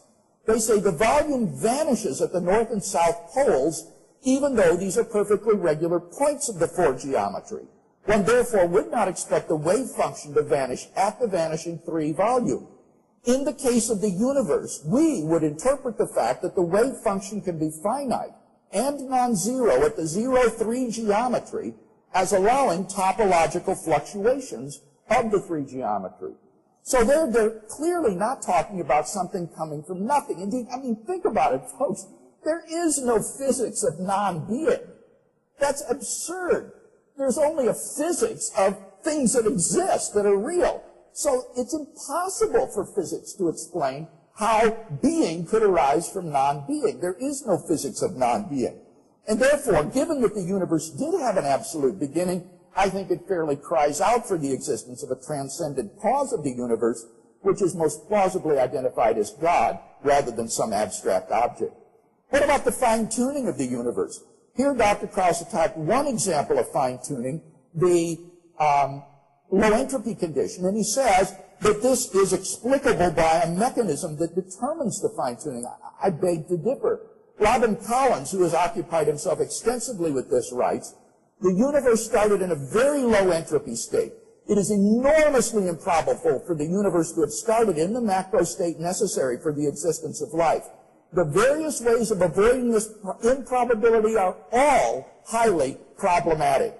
And in particular, he looks at Penrose's suggestion that the low entropy is the result of a very special law and says that Penrose's proposal has not been accepted by the majority of physicists today. So, look, we've got this universe that in multiple ways is fine-tuned for our existence. And that obviously, I think, makes the existence of God more probable than it would have been without them. It is highly improbable that this fine-tuning is going to go away. Ernie McMullen of the University of Notre Dame says it seems safe to say that later theory, no matter how different, will turn up approximately the same numbers. And the numerous constraints that have to be imposed on these numbers are too specific and too numerous to evaporate entirely. So fine-tuning is a physical feature of the universe, and I think it's better explained by God. Quickly then, what about moral values and duties? Here Dr. Krauss said you can define kind and compassionate independent of God. Of course you can. That is a question of moral semantics. Mine is an argument concerning moral ontology. That is to say, not the definition or meaning of terms, but their grounding in reality. And apart from God, there is no foundation for objective moral values and duties. Therefore, if you believe that they exist, then you should believe in God. Finally, the resurrection of Jesus. He's never denied those historical facts concerning the fate of Jesus of Nazareth. And that gives good reason to believe that the best explanation of these facts is that Jesus rose from the dead and was who he claimed to be, and that entails that God exists. Thank you, Dr. Craig. Dr. Krauss, your summary. Just so you know, I wanted to show that last little bit if you want to put my computer up in a second. Okay, good. We'll get to Richard Fine in a second.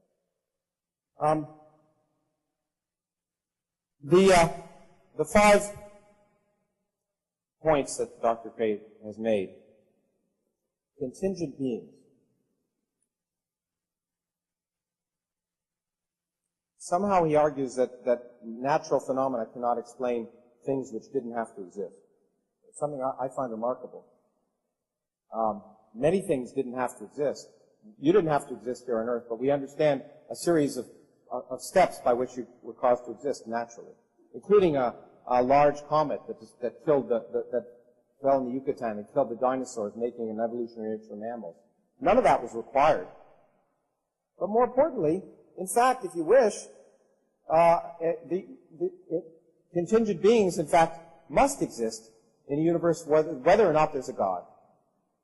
Because if there are many universes having different laws of physics, there must exist one universe in which contingent beings exist.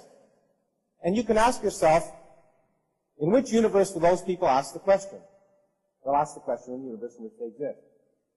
If there are many universes, there must be a universe in which we exist. Our existence does not prove anything except that we exist.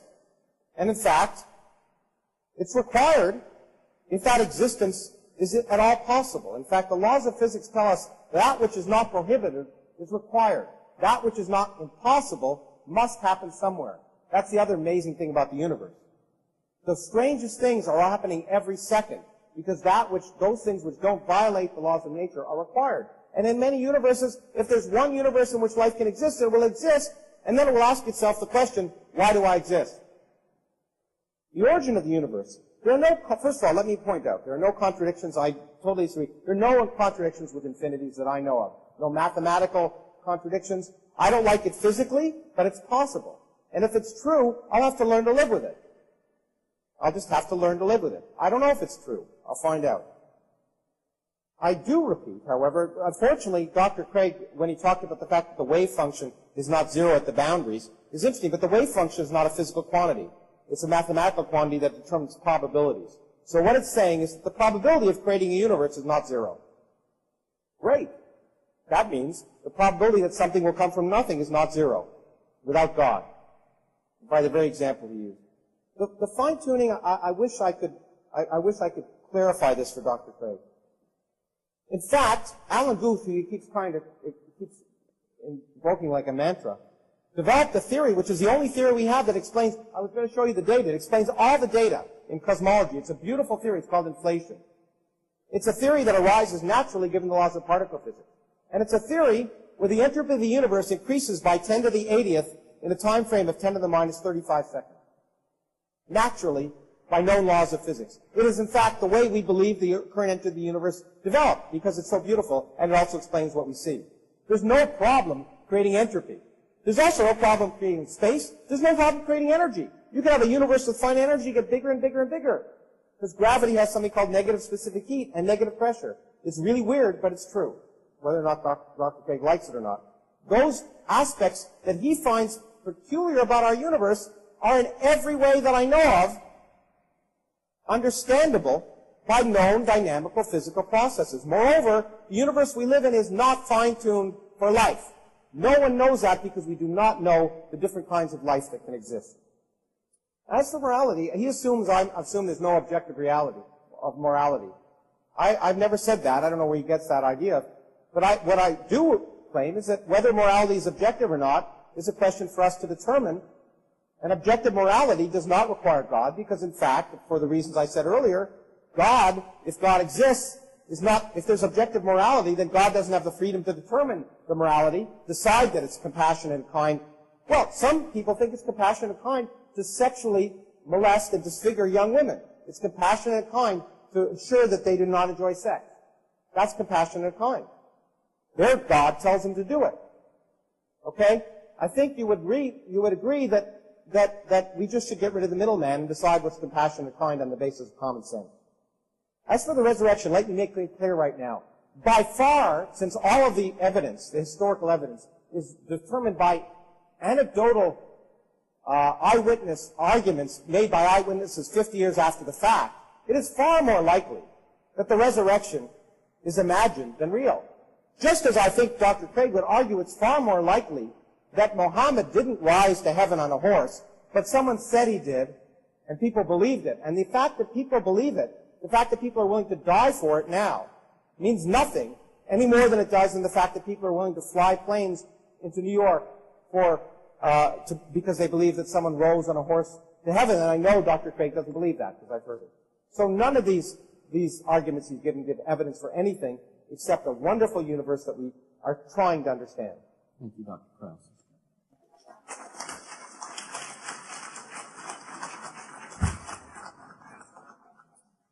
At this time, I would ask you, the audience, to perform your role as members of the jury.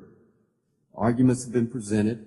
It's now your duty to decide whether there's sufficient evidence of the existence of God. If you would take your comment cards. You are the sole judges of the weight to be given to the arguments of each panelist. In deciding whether or not you believe there is sufficient evidence of the existence of God, you should use the same tests of reliability that you apply in your everyday lives. Consider whether or not the positions are reasonable and whether or not they are consistent with other arguments made. In other words, apply common sense. The question is whether or not the greater weight of the evidence supports the existence of God. The greater weight of the evidence refers to the quality and convincing force of the evidence. It means that you must be persuaded, considering all the evidence. Either it's sufficient to support the existence of God or not. If you're persuaded that by this evidence there's greater weight of the evidence that God exists, then it would be your duty to answer in favor of Dr. Craig's position, and if you're not so persuaded, you should answer in favor of Dr. Krauss's position.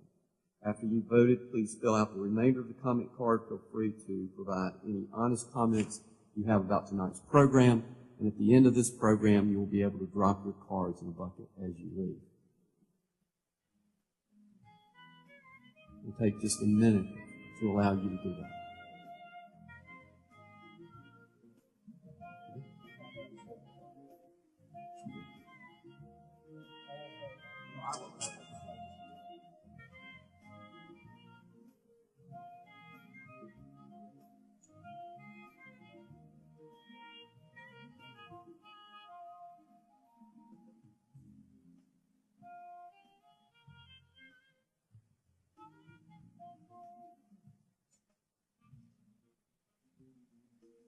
At this time, we will enter the question and answer segment.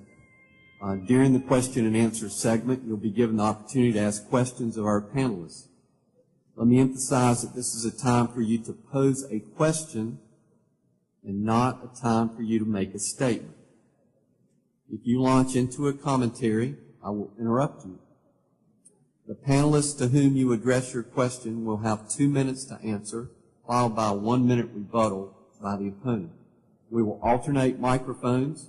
We will continue until our 30 minutes expires. You'll see microphones in the aisles. You figured it out. You're already standing there. If you have a question for Dr. Krauss, use the microphone to your left. If you have a question for Dr. Craig, use the microphone to your right. You have 30 seconds to pose the question. Again, let me state questions, not comments, and be respectful.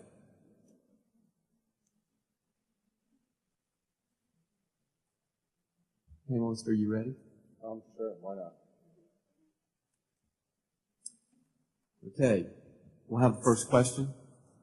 Yes, Dr. Krauss said that if he saw the stars rearranged in the sky to say, I am here, he would consider that possible evidence for the existence of God. My question, Dr. Craig, is what evidence would you consider that says that your position on the existence of God is not true? What evidence would I consider to disprove the existence of God? Yes, what evidence do you know? Well, I think one of the most powerful arguments against God's existence would be the problem of evil. That was alluded to tonight. If you could show that it's improbable that God has morally sufficient reasons for permitting the evil and suffering in the world, that could count. If you could show there was some kind of internal contradiction in the concept of God, that would count, obviously, against God's existence. So those would be a couple of arguments that one would typically hear if tonight we were debating, is there evidence against God? But that wasn't the topic tonight. Thank you. Hang on.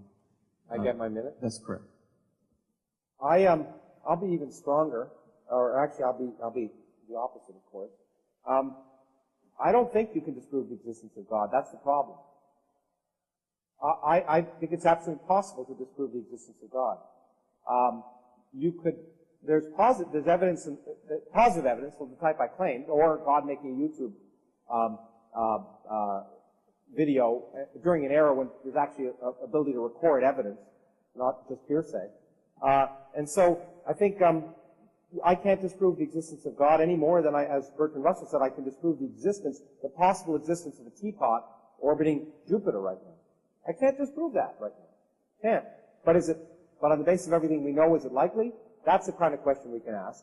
And as I say, that me and the preponderance of scientists around the world think that there's no evidence for God. That's, however, I repeat, different than saying there's no God.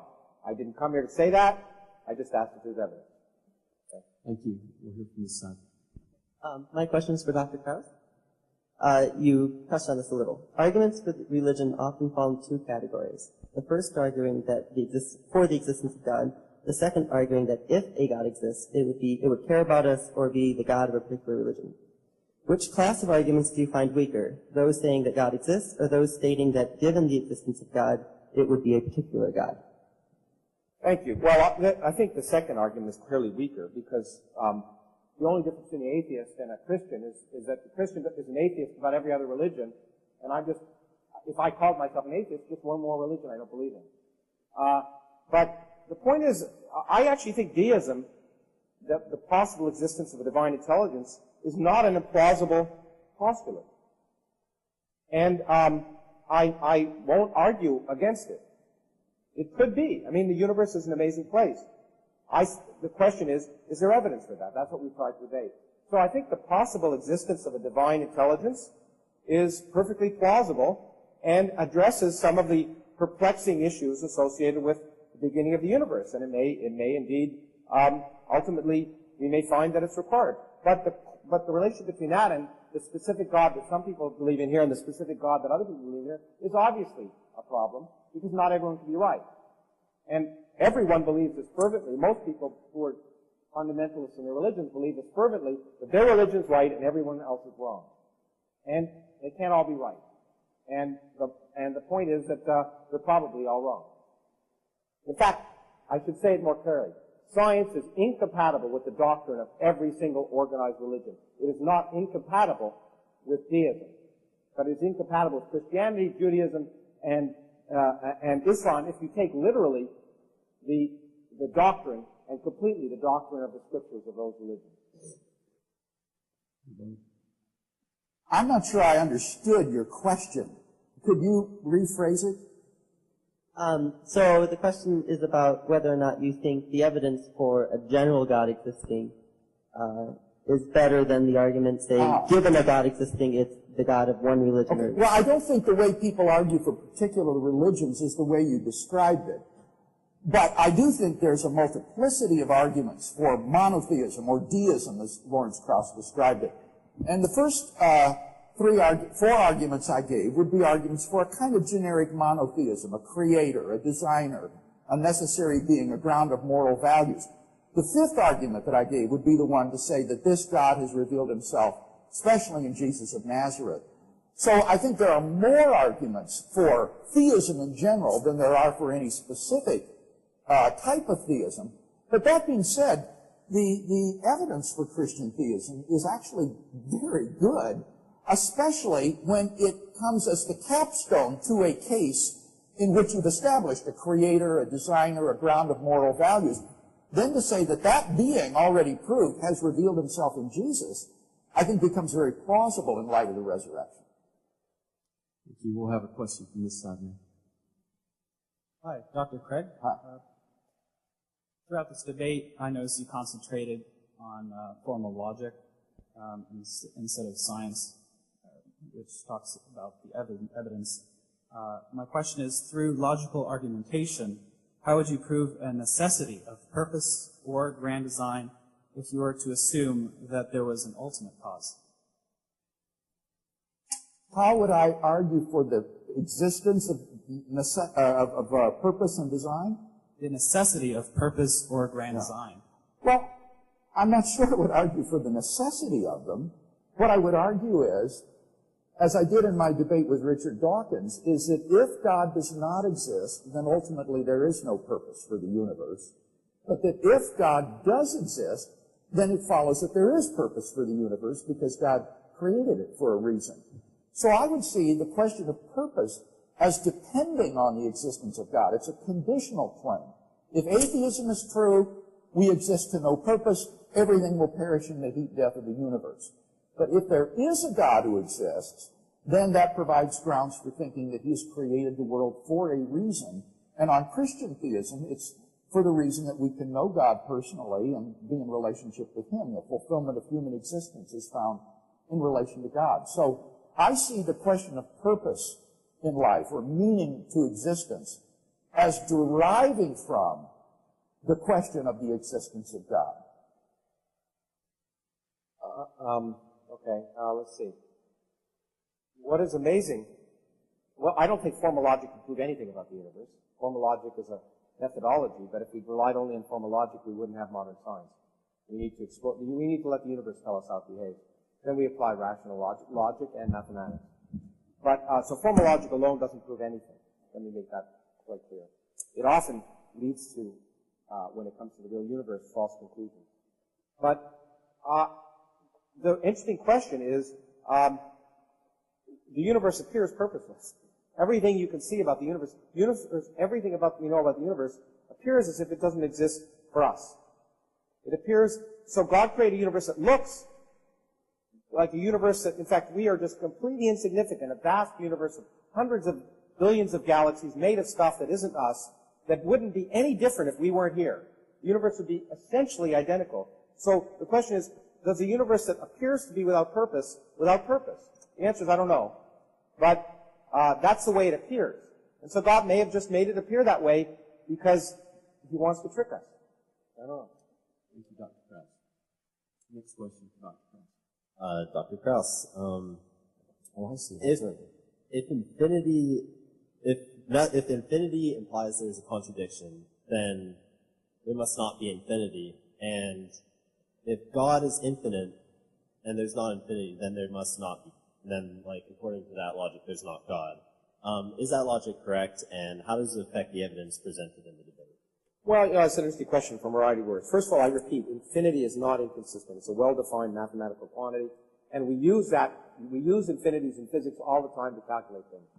So we depend on them in residue calculus and complex variables. We depend on the existence of infinities in order to calculate the electric field around an object, all sorts of interesting things. But the interesting question is, indeed, that's where I talk about in my mind, intellectual laziness. There are big questions having to do with infinity, questions that give you headaches. That's why we don't like to think about it. So when you don't like to think about it, you say, God. Because I've heard, actually, the interesting thing is I heard Dr. Craig, I was listening to him debate my friend Christopher Hitchens. And he said, well, but God isn't rushed. God has an infinite amount of time to do things. Well, if God has an infinite amount of time to do things, why doesn't the universe? And so every time you run up with these quantities which are hard to understand, you're trading them into this being you don't understand. And that, I think, is intellectual laziness. And the reason, I think, that Weinberg has said that, and I happen to agree with him in some sense, that religion is perhaps the greatest assault on human dignity that he knows of.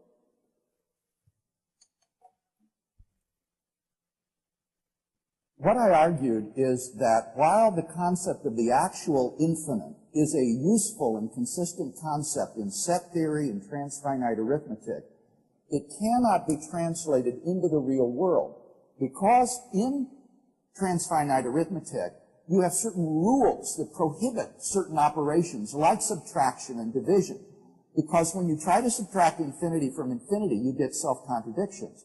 But if you can have an infinite number of marbles, for example, nobody can stop you from giving away half of the marbles, in which you're going to get these sort of contradictions.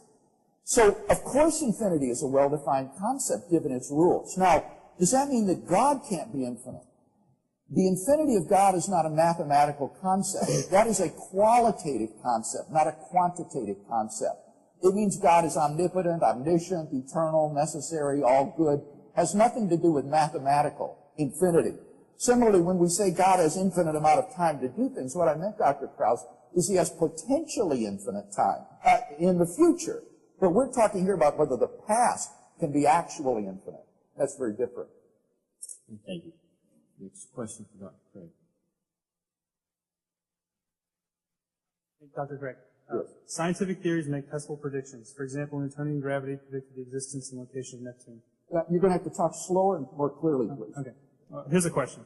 What testable predictions does the God hypothesis make? What testable predictions does the God hypothesis have?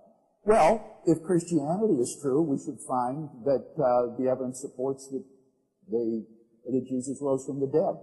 That if you could show that Jesus didn't rise from the dead, that would falsify Christianity. If theism is true, it would predict that the universe would exhibit characteristics that are designed for the existence of intelligent life like us. If you could show that's false, that would falsify that. If biblical theism is true, the universe should have a beginning. If you could falsify that, that would be problematic for biblical theism. So I think that the existence of God is something that's definitely related to the evidence. And the evidence that I gave tonight, I think, increases the probability that God exists than if we didn't have that evidence. And that's all I've tried to show. It's a very modest claim. Well, boy, if that's a modest claim. Okay, It's an interesting question. As Dr. Craig pointed out, the answer depends upon your theology. If you're a Christian, you happen to believe, maybe you're required to believe in the resurrection. Maybe you're required to believe in a virgin birth, although on a stage with 4 Christians, including some of the Vatican, I couldn't get a single person to say they'd actually believed in virgin birth. Or you may believe that Muhammad rose from a horse to heaven, if you believe that. You might say if those things are not true, that the theology is not true. But that doesn't disprove the existence of God. It doesn't. So God, the existence of an abstract God doesn't make any predictions. In fact, interestingly, I'm surprised to hear Dr. Craig fall into what I would have thought would be a trap, that he just said to this questioner here that God is not physical. God is beyond physical. Therefore, anything's possible. God can do anything God wants, and therefore, there's absolutely nothing that God couldn't do, and therefore, God could smite me right now. Smite me. He didn't, but he could have, or she could have, I should point out. But, I'm sorry, stop. I gotta stop. Okay. Next question for Dr. Krauss. Dr. Krauss, you responded to Dr. Craig about Jesus rising from the dead by saying that it simply could have been imagined. But Dr. Craig said that assuming Jesus did rise, God existing and having risen Jesus himself would be the best explanation. Why wouldn't plenty of other options be better explanations, such as some physical phenomenon we don't know about yet, or actual people having intervened? Those seem more likely unless we assume God exists in the first place. Well, your point is well taken. You have to assume God exists at some level. The question is, what's more likely in the resurrection of Jesus? Something which is real. No one has ever else been resurrected that we know of. No one's actually witnessed it today. People don't die and 3 days later arise from the tomb. It's a historical claim which Dr. Craig says some historians seem to accept. I've debated alien abduction people a lot, okay, and people who believe in aliens. And they believe fervently. They can tell me the exact, everything that happened and all the weird, kinky sexual experiments that were done to them on the spacecraft. But again, to invoke Richard Feynman, what he says about those kind of things is it's more likely due to the known irrationality of humans than the unknown rationality of aliens. And when it comes to the resurrection, the point is that there are many, many claims that are much more simply explained by being imagined, illusion, or in some sense, as you're pointing out, being done by people who wanted to make the person they believed in appear to be God. I'm not claiming any of those is true, but it's quite logical. Just like when someone tells me about an alien abduction, I can say no matter how implausible it is that I can swamp gas or something else cause you to see those flying saucers, the laws of physics tell me it is so implausible that alien intelligence will be able to create a spacecraft that could come here and would come here that almost any other physical explanation is more plausible. To me, the resurrection is so implausible and also so undocumented that any other explanation is more plausible. In particular, the most likely one, the same one that I think falsely makes people think that Muhammad rose to heaven, the same explanation that I don't believe the earth stood still when a trumpet was blown because it would have killed everyone on earth. There would have been a tsunami. It would have been far worse than anything that happened in Japan. So it's much more likely that these have other explanations. The most likely explanation is that it didn't happen at all. Correct, rebuttal.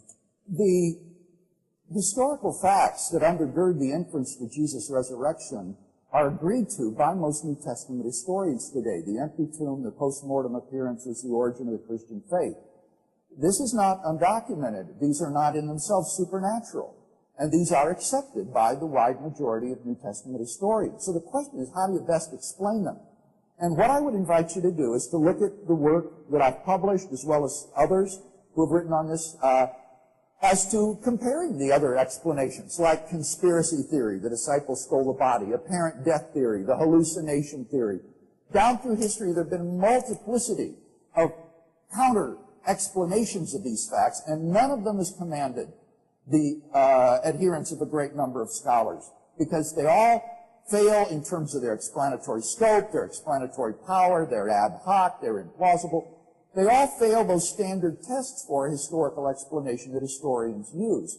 So once you get rid of your bias against the possibility of miracles, the sort of Humean argument, I don't see any reason to think that the best explanation isn't the one the disciples gave, that God raised him from the dead.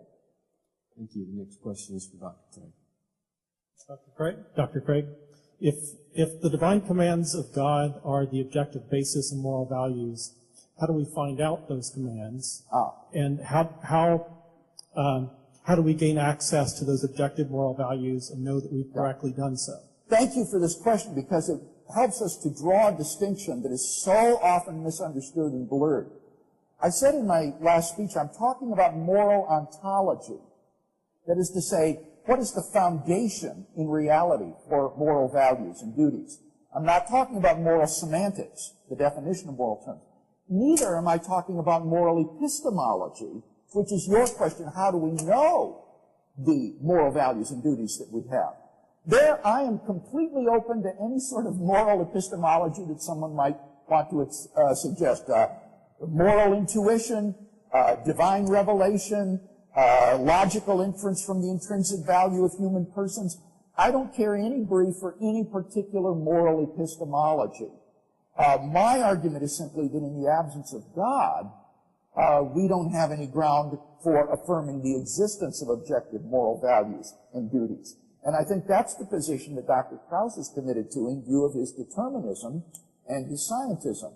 Since ought implies can, and on his view, we cannot do anything other than what we do, we cannot say that we ought to have done otherwise. We have no moral responsibilities.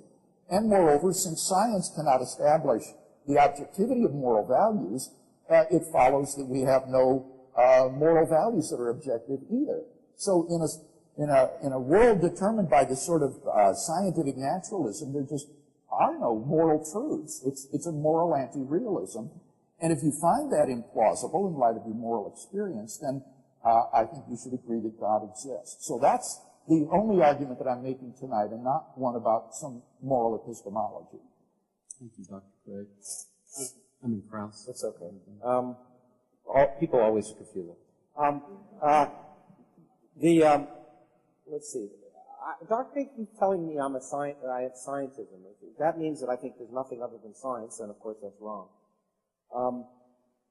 I also at one point said, and I don't think there's free will. However, we act like we have free will, and I think it's indistinguishable. Because the universe is very complicated, because we're made of 10 to the 24th particles, we act effectively like we have free will. But what is clear to me from your question and from Dr. Craig's answer is that no one can determine from God what is morally right. Because if you look at different religions, they all come up with contradictory views of what's morally right. So these people who are trying to understand the nature of God that they believe in come up with answers which are completely different. On the other hand, everyone I know that is rational comes up with answers to what should be done based on what they know about the universe, which is the same. So if there is a God that determines morality, what's obvious from human history and from experience is that no religious people can determine the mind of God, because not all of them could be right. Just like the reason I have a bias against miracles is for 30 years I studied the universe and I've never ever known of one. Thank you, Dr. Krauss. Our next question is for Dr. Krauss. My name is Daniel Foster, and I'm from the UNC Greensboro Atheists, Agnostics, and Skeptics group. Number one, anything that exists has an explanation. Number two, God exists.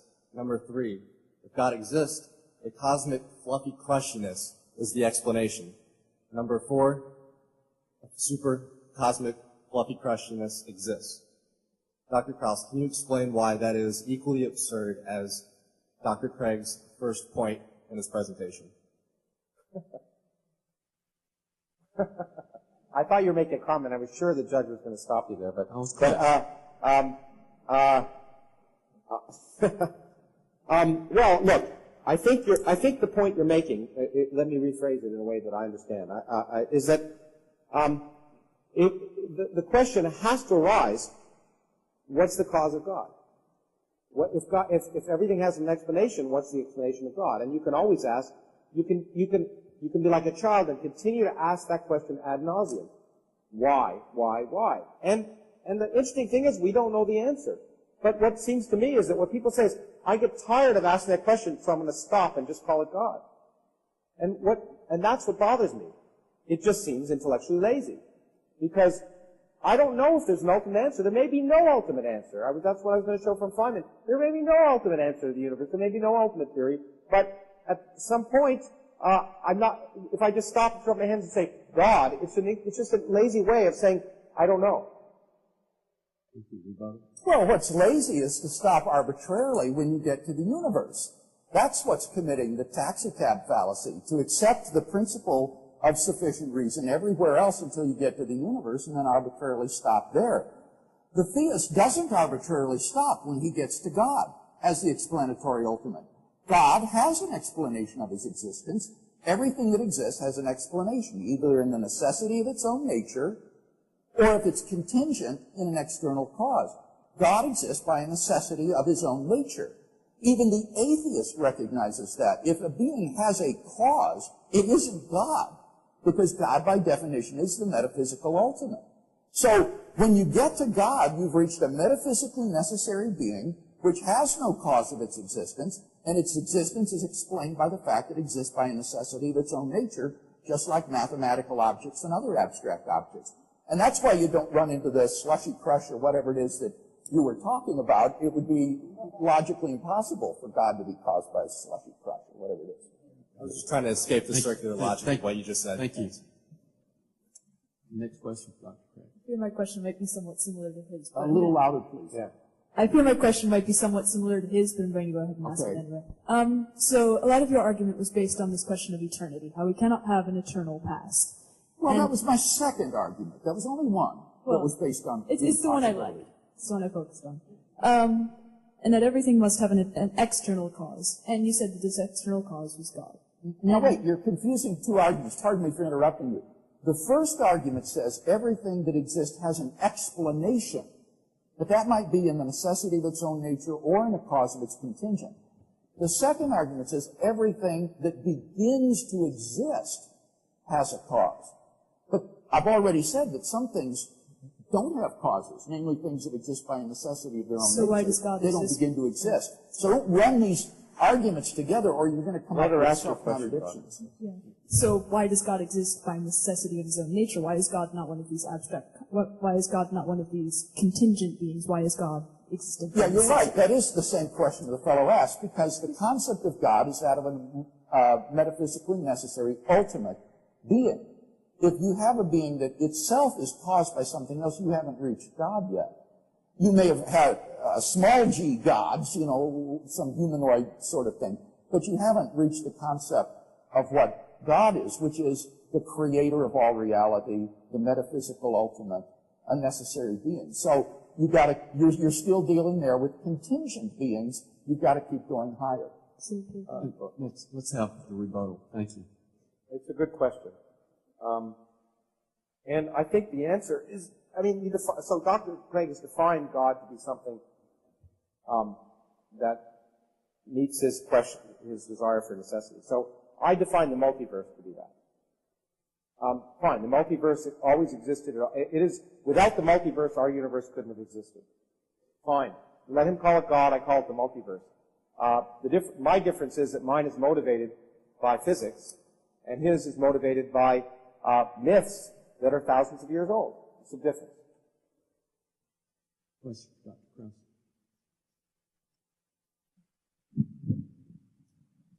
Dr. Krauss, thank you for your time tonight.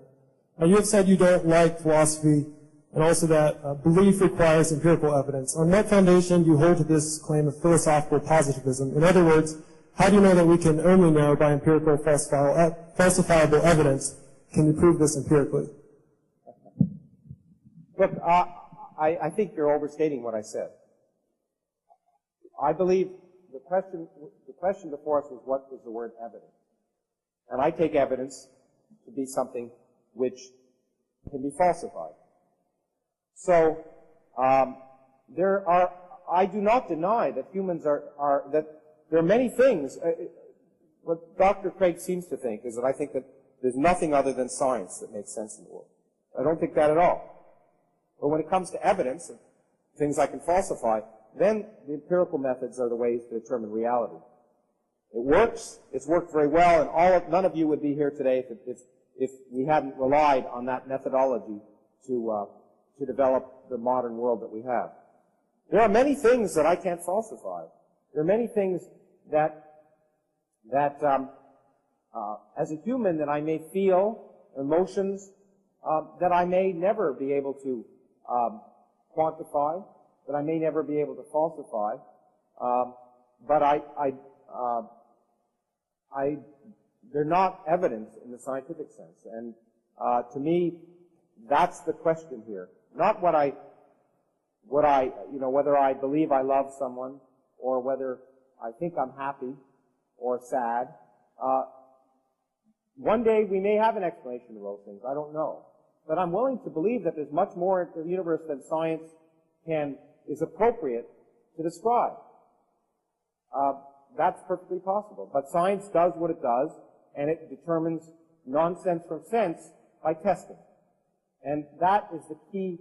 I just wish that one idea would come true, that we don't determine what's true by what we like and what we don't like and what we wish and what we don't wish. In fact, what I wish for all of you students is that sometime during your time in this university, an idea you hold to be true and deep and at the very core of your being is proved to be wrong. Because that produces an open mind, and that will make you better citizens and better people. Thank you. As I prepared for this debate, I often wish that Dr. Krauss would be more open to the possibility of theism than he appears to be. I think your question is right on target. He holds, or seems to hold, to an epistemology which says that we should only believe that which can be scientifically proven. And as your questions revealed, that itself is a self-contradictory position, because you can't scientifically prove that you should only believe that which can be scientifically proven. So when he says it distinguishes sense from nonsense, that's old line verificationism, isn't it? And positivism that went out with the 30s and 40s. It's a self-defeating position. So evidence is much broader than what science tells us. Science is empirical evidence, but there is moral experience. There is philosophical and metaphysical facts. There are historical facts. And I think that the God hypothesis is so powerful because it makes sense of such a broad range of the facts of human experience, including, but not limited to, scientific facts. Thank you. We have time for 2 more questions. One more here for Dr. Craig. Dr. Craig, in light of physical revelations like the quantized nature of charge, energy, and time, an informational, digital, or perhaps even computable view of the universe is scientifically tenable. Quantum randomness is a concern, but there are scientists who are of the educated opinion that there may be underlying laws governing the seemingly random phenomenon. If the universe is fundamentally computable, could that be a viable, consistent theory of cosmogony?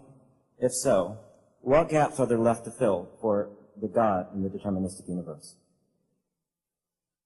I haven't in any way appealed to quantum indeterminacy being object, let us say being real, rather than merely epistemic. Nobody knows what the correct physical interpretation of quantum mechanics are. We know that the equations work and are highly accurate in their predictions, but there are at least 10 different interpretations of the equations, and nobody knows which one is correct. And some of these are fully deterministic, and regard indeterminacy as merely a feature of our subjective knowledge or consciousness. And I'm frankly very sympathetic to those deterministic features. But the reason I'm not a determinist is because I believe in the reality of the soul. I think that we're not just electrochemical machines. I'm a substance dualist. I think that human beings are body-soul composites, and that the soul works with the brain to think. As Sir John Eccles, the great Nobel Prize-winning neurologist, once put it, the mind uses the brain as an instrument to think.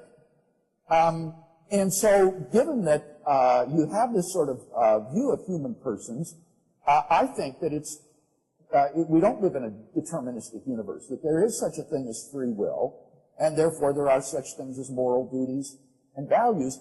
And of course, God, being a non-physical entity, who isn't described by the equations of quantum mechanics, is also a libertarian agent, has freedom to act in the world or on the world as he sees fit. So because I'm not a physicalist, I guess, that's why I see room for human freedom. Well, okay. I'm surprised Dr. Craig gave quantum mechanics in that regard, but let me clarify something. All theories of quantum mechanics are deterministic. Quantum mechanics is based on partial differential equations which are deterministic. There's no indeterminism in the fundamental equations of quantum mechanics. There's indeterminism in measurements, but the underlying theory, when you start with a data set, predicts unambiguously how the world will evolve into the future. Measurements of it are indeterministic, but the theory is completely, as any partial differential equation is deterministic, just so we know. The soul is I actually proposed an experiment for the soul, which I'd love to do in my physics of Star Trek. If we could make a transporter, and I could disassemble you and put you together, I'd like to know if you had a soul at the other end. It'd be a great experiment, but we can't make one. But one of the things but your question is a really interesting one, and I've done work on this. Turns out that we think, given the fact that there's an energy of empty space, which makes this the worst of all possible universes to live in for the long-term future of life, there are actually a finite number of calculations you can perform, 10 to the 120. And given Moore's law, we'll have performed them in about 300 years. So enjoy it while you can. Thank you. Final question is for Dr. Krauss.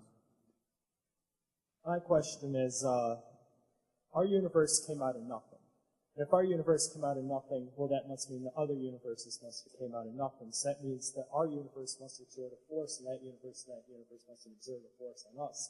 But as far as I'm aware, there isn't any forces that are exerted on us from outside universes. Now, is this because there's two universes that exert the same force? And if that's what it is, would this give evidence for or against a God?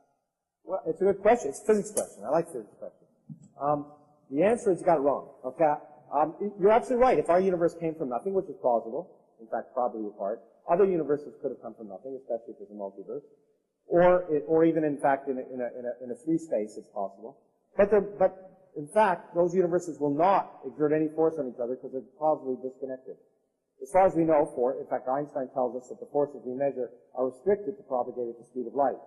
Other universes that exist in spatial regions which are separated by us, which are in fact separating from us faster than the speed of light, which is allowed in general relativity, can never communicate to us, can never exert a force on us, so there's nothing there. Also, there's some ideas, which I have mixed feelings about the existence of possible extra dimensions. In such extra dimensions, those universes also may not exert any force on us, because the forces we measure may be restricted to our four-dimensional plane. So unfortunately, there's really no direct way to measure the existence of such universes by forces. It's not impossible. It's possible that they could come into causal contact, and people have explored those questions. The only way we'll know, but we might know about it, it might be more than metaphysics, it might become physics, by the following way. If we had a theory, which we don't have, that explained why there are four forces in nature, why the proton is 2,000 times heavier than the electron, why gravity is 40 orders of magnitude weaker than electromagnetism. If we had a theory that explained all of that, but one of the implications of it was that there was an inflationary phase in the early universe, during which there would become internal inflation, then we would test 20 predictions of the theory and they'd all be right. And we'd be willing to postulate that the one we can't measure is the theory, if it walks like a duck, it quacks like a duck, it's probably a duck. Well, I would just want to summarize by saying that physical science deals with physical reality. And therefore, it is a gross misuse of ordinary language to use the word nothing to characterize either the quantum vacuum, which is a physical reality, or the point from which the universe quantum tunneled into the current state we have in quantum gravity models. These are not non-being. And when the philosopher asks the question, why do contingent beings exist rather than nothing? He's using the word nothing in the philosophical sense of non-being. And there is no physics of non-being. When the universe comes into being, it doesn't transition from non-being into being. That would exist before it existed. Rather, it is an absolute beginning of existence. And therefore, that points to a transcendent cause, a ground of being in a transcendent metaphysical reality, which I think is most plausibly identified as God. Thank you. I'm afraid that ends our time for questions. I'd like to thank each of you, the jury, for your attention and your questions. Thank you again, Dr. Krauss and Dr. Craig, for your part in tonight's program. Let's give each of them a round of applause, please. Thank you.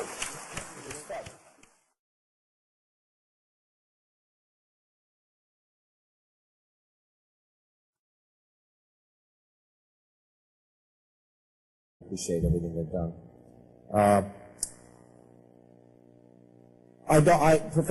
Dr. Craig is a professional debater. I'm not. I don't like debates, actually. I find them combative and not a good way to actually elucidate information and knowledge.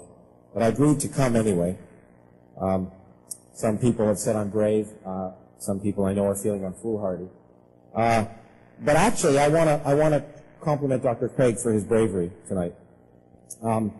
Because unlike the other debates I've seen him talk in, which have to do with the existence of God, which this debate, by the way, doesn't have to do with, I'm not here to disprove the existence of God in any way. I think that's kind of a futile and useless activity, something I wouldn't waste my time on. This is a debate, is there evidence for God? And that, therefore, makes it quite different in spirit. It's not a debate about philosophy, which is Dr. Craig's area of expertise, and I would not come to a debate to talk about semiotics or transubstantiation, because I recognize that I would not be probably competent to talk about that. But Dr. Craig came here to talk about evidence, which is, I take to be empirical and scientific. And Dr. Craig is not a scientist, as he has demonstrated several times in the last few minutes. The important thing about this debate also is that the onus is on Dr. Craig to demonstrate evidence for God. The onus is not on me to disprove anything. The onus is on Dr. Craig to demonstrate evidence, and then I guess I'm here to talk about whether I view that as evidence. And that's very different, I think, in spirit than a number of the other debates that Dr. Craig has been involved in, and I congratulate him for his bravery to do that, or maybe foolhardiness, we'll see. Now, extraordinary claims require extraordinary evidence. And in fact, I will get to the fact that Dr. Craig's claim for what evidence is not at all what we use in science nowadays. It doesn't relate at all to what we use in science. But one could imagine, I mean, there's no more extraordinary claim, I think, than the fact that there is a divine, infinitely powerful intelligence that exists, that creates the universe, and then largely disappears. And that, except maybe in a few places making itself manifest to Bronze Age peasants, before YouTube or anything else that could record the evidence. Not only that, I should point out that it is a far cry from claiming that there may be cosmological arguments for the existence of a divine intelligence. There's no logical connection between that and the God that Dr. Craig has talked about, who shows great interest in the personal affairs of human beings roughly 1 million years after they were evolved. And in fact, a personal God that Dr. Craig happens to believe in, but not a personal God that other people have to believe in. There's no logical connection between a God a divine intelligence that might create the universe, and Christ. There's nothing at all. Now, it would be easy to have evidence for God. If the stars rearranged themselves tonight, and I looked up tonight and saw something, well, not here, but a place where you could see the stars, in Arizona, say, and I looked up tonight and I saw the stars rearrange themselves, say, I am here. Gee, that's pretty interesting evidence. And in fact, when we talk about evidence, the only evidence you can have for God is really the miraculous evidence. Because the existence of God implies something that is supernatural, something beyond that which can be explained by physical theory. So if you're going to have evidence for God, it has to be miraculous evidence. Now, I'm also not a huge fan of philosophy, but I thought I would quote a philosopher, in difference to Dr. Craig, and that's David Hume, who defined a miracle to be the following: no testimony is sufficient to establish a miracle unless the testimony be of such a kind that its falsehood would be more miraculous than the fact which it endeavors to establish. So if you're claiming you have evidence for a miracle, The fact that that evidence is false has to be even stranger than the evidence itself. And of course, that doesn't apply to anything Dr. Craig has talked about, as I'll try and describe. Therefore, in fact, the kind of evidence that Dr. Craig would need to show is incredibly high. He has to jump a huge hurdle. The criterion that we should use to judge his evidence for this extraordinary claim, this miraculous claim, I repeat, this miraculous 2 plus 2 equals 5. Some things, at least, are really wrong. But in that case, the probability of God's existence is 1.0. We can formulate this reasoning as follows. 1, if God did not exist, objective moral values and duties would not exist. 2, objective moral values and duties do exist, from which it follows logically and inescapably that 3, therefore, God exists. Number 5, the historical facts concerning Jesus of Nazareth. The historical person, Jesus of Nazareth, was a remarkable individual. Historians have reached something of a consensus that the historical Jesus came on the scene with an unprecedented sense of divine authority, the authority to stand and speak in God's place. He claimed that in himself the kingdom of God had come, and as visible demonstrations of this fact, he carried out a ministry of miracle working and exorcisms. But the supreme confirmation of his claim was his resurrection from the dead. If Jesus really did rise from the dead, then it would seem that we have a divine miracle on our hands, and thus evidence for the existence of God. Now, most people probably think that the resurrection of Jesus is something you just believe in by faith or not. But there are actually 3 facts recognized by the majority of New Testament historians today, which I believe are best explained by Jesus' resurrection. Fact number 1, on the Sunday after his crucifixion, Jesus' tomb was found empty by a group of his women followers. According to Jakob Kramer, an Austrian specialist, by far most scholars hold firmly to the reliability of the biblical statements about the empty tomb. Fact number 2, on separate occasions, different individuals and groups saw appearances of Jesus alive after his death. According to the prominent New Testament critic Gert Ludemann, it may be taken as historically certain that the disciples had experiences after Jesus' death in which Jesus appeared to them as the risen Christ. These appearances were witnessed not only by believers, but also by unbelievers, skeptics, and even enemies. Finally, fact number 3, the original disciples suddenly came to believe in the resurrection of Jesus, despite having every predisposition to the contrary. Jews had no belief in a defeated and dying Messiah, and Jewish beliefs about the afterlife precluded anyone's rising from the dead to glory and immortality before the end of the world. Nevertheless, the original disciples came to believe so strongly that God had raised Jesus from the dead that they were willing to die for the truth of that belief. N.T. Wright, an eminent New Testament scholar, concludes, that is why, as a historian, I cannot explain the rise of early Christianity unless Jesus rose again, leaving an empty tomb behind him. Naturalistic attempts to explain these 3 great facts, like the disciples stole the body or Jesus wasn't really dead, have been universally rejected by contemporary scholarship. The simple fact is there just is no plausible, naturalistic explanation of these facts. And therefore, it seems to me the Christian is amply justified in believing that the best explanation of the evidence is that Jesus rose from the dead and was who he claimed to be. But that entails that God exists. Thus, we have a good inductive argument for the existence of God based on the resurrection of Jesus. In summary, then, we've looked at 5 lines of evidence, each of which makes God's existence more probable than it would have been without them. God's existence is obviously more probable given these facts than it would have been in their absence. They therefore constitute evidence for God. Indeed, I think their cumulative force makes God's existence very much more probable.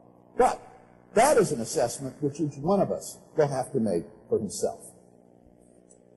Thank you, Dr. Craig. Dr. Krauss?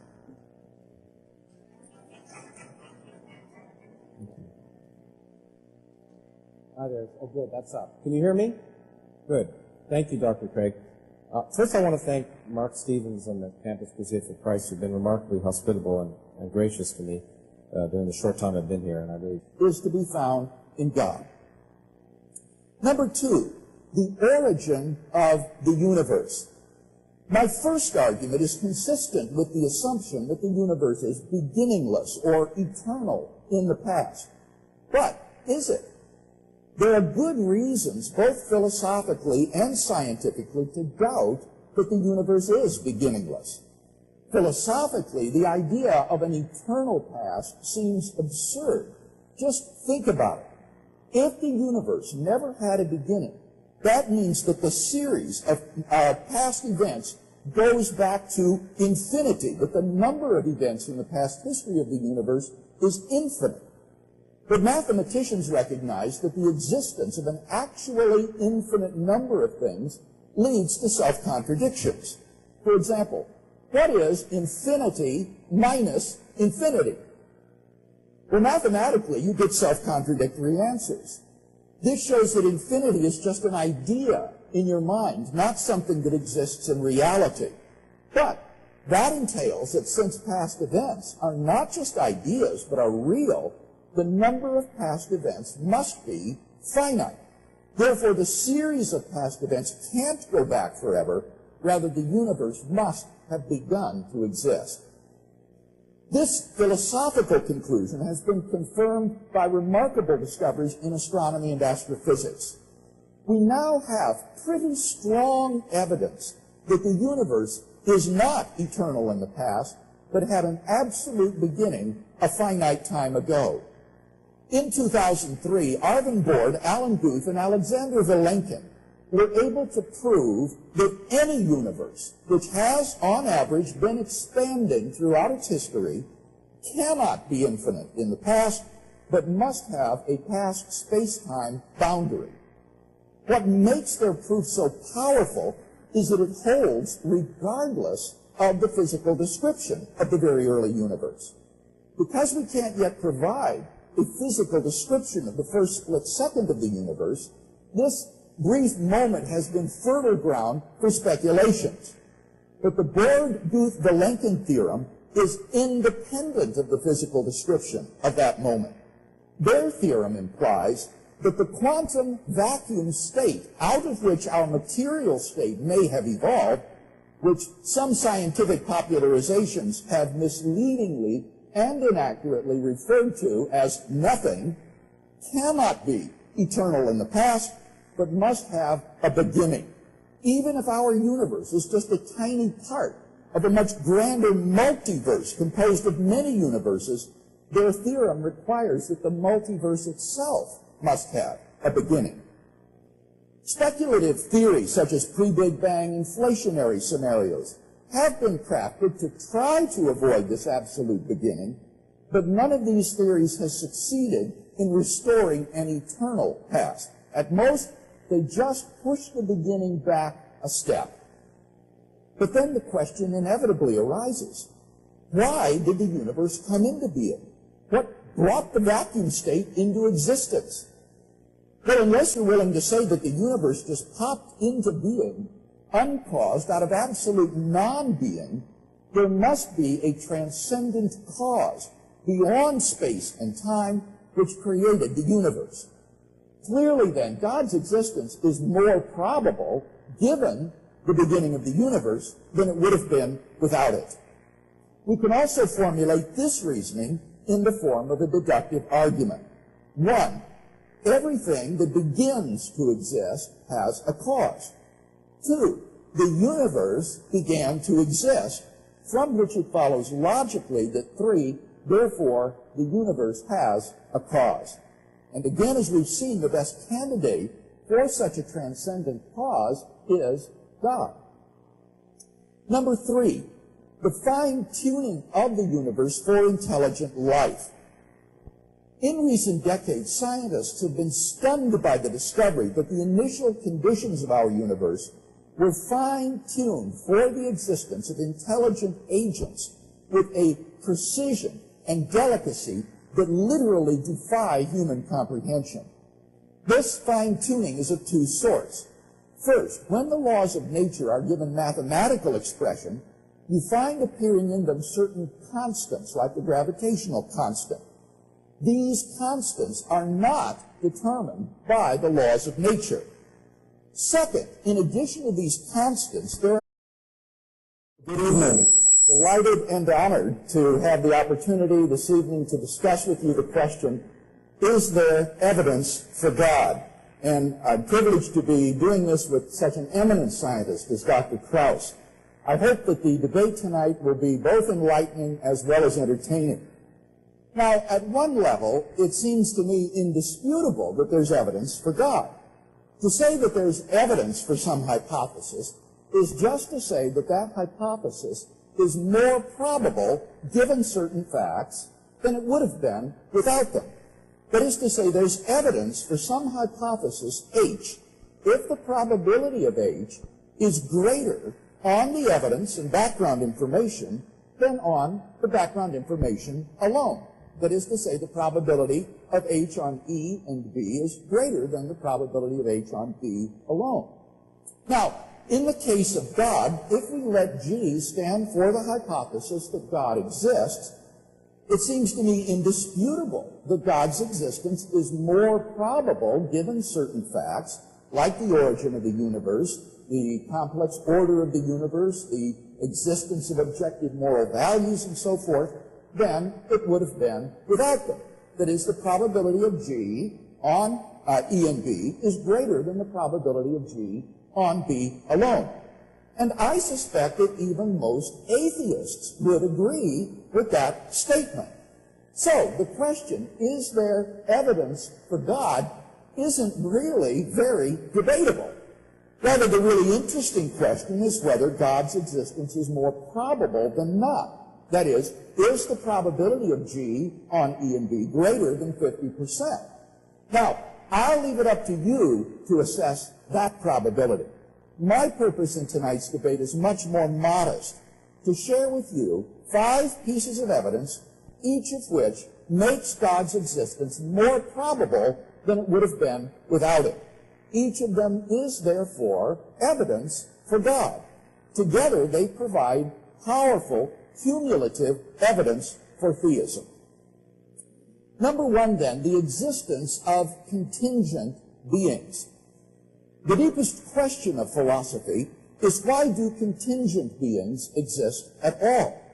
By a contingent being, I mean a being which exists, but which might not have existed.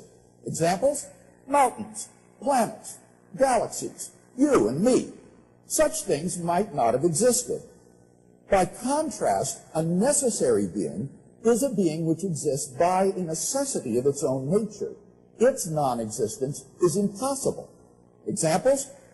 Many mathematicians believe that numbers and other abstract objects exist in this way.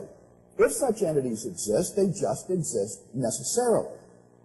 Now, experience teaches that everything that exists has an explanation of its existence, either in its own nature, if it exists necessarily, or in an external cause, if it exists contingently. So, what about the universe? For by the universe, I mean all of space-time, reality, not just our observable portion of it. What is the explanation of its existence? Well, since the universe is contingent in its existence, the explanation of the universe must be found in an external cause, which exists beyond time and space by a necessity of its own nature. Now, what could that be? Well, there are only 2 kinds of things that could fit that description. Either abstract objects, like numbers, or God. But abstract objects don't stand in causal relations. The number 7, for example, has no effect upon anything. and therefore it follows that the most plausible explanation of the universe is God. Hence, the existence of contingent beings makes God's existence more probable than it would have been without them. Although I've presented this reasoning inductively, we can also put it in the form of a deductive argument. Premise 1. Everything that exists has an explanation of its existence, either in its own nature or in an external cause. 2. The universe exists. 3. If the universe has an explanation of its existence, that explanation is God, from which it follows logically 4. Therefore, the explanation of the universe is God. Thus, the explanation for the existence of contingent beings are certain arbitrary quantities, which are just put in as initial conditions on which the laws of nature operate. For example, the amount of entropy in the very early universe. Now, all of these constants and quantities fall into an extraordinarily narrow range of life-permitting values. Were these constants or quantities to be altered by even a hair's breadth, the life-permitting balance would be destroyed and life would not exist. We now know that life-prohibiting universes are incomprehensibly more probable than any life-permitting universe. Now, there are 3 possible explanations of this extraordinary fine-tuning: physical necessity, chance, or design. Now, it can't be due to physical necessity because, as I've said, the constants and quantities are independent of the laws of nature. So maybe the fine-tuning is due to chance. After all, highly improbable events happen every day.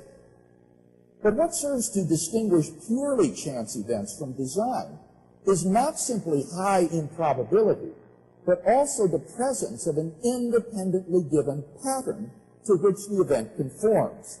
For example, in the movie Contact, scientists are able to distinguish a signal from outer space from random noise, not simply due to its high improbability, but because of its conformity to the pattern of the prime numbers.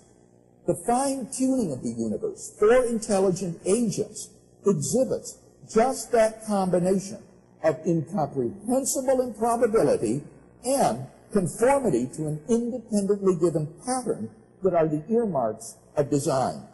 So, again, God's existence is clearly more probable given the fine-tuning of the universe than it would have been without it. We can also formulate this reasoning into a simple deductive argument. Premise 1. The fine-tuning of the universe is due to either physical necessity, chance, or design. 2. It is not due to physical necessity or chance, from which it follows logically 3. Therefore, it is due to design.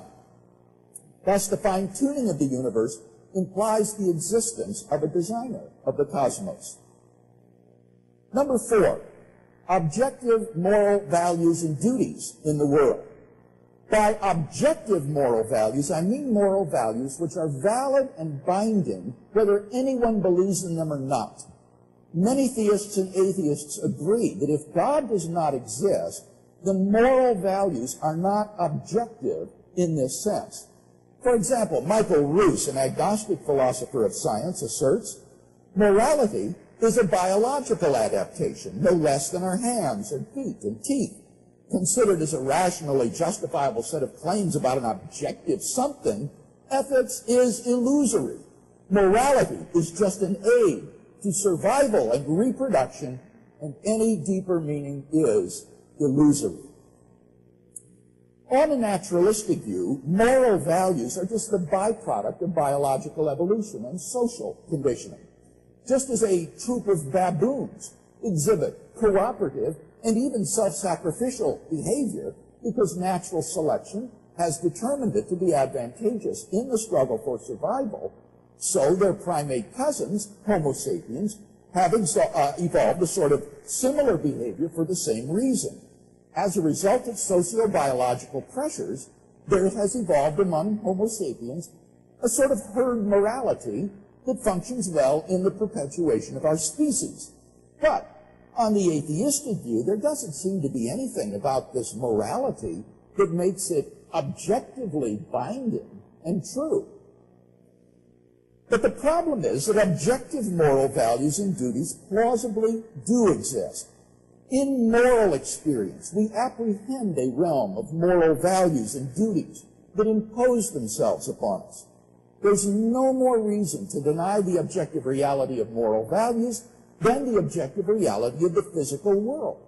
Actions like rape, cruelty, and child abuse aren't just socially unacceptable behavior. They're moral abominations. Some things, at least, are really wrong. Michael Ruse himself admits, and I quote, "The man who says it is morally acceptable to rape little children is just as mistaken as the man who says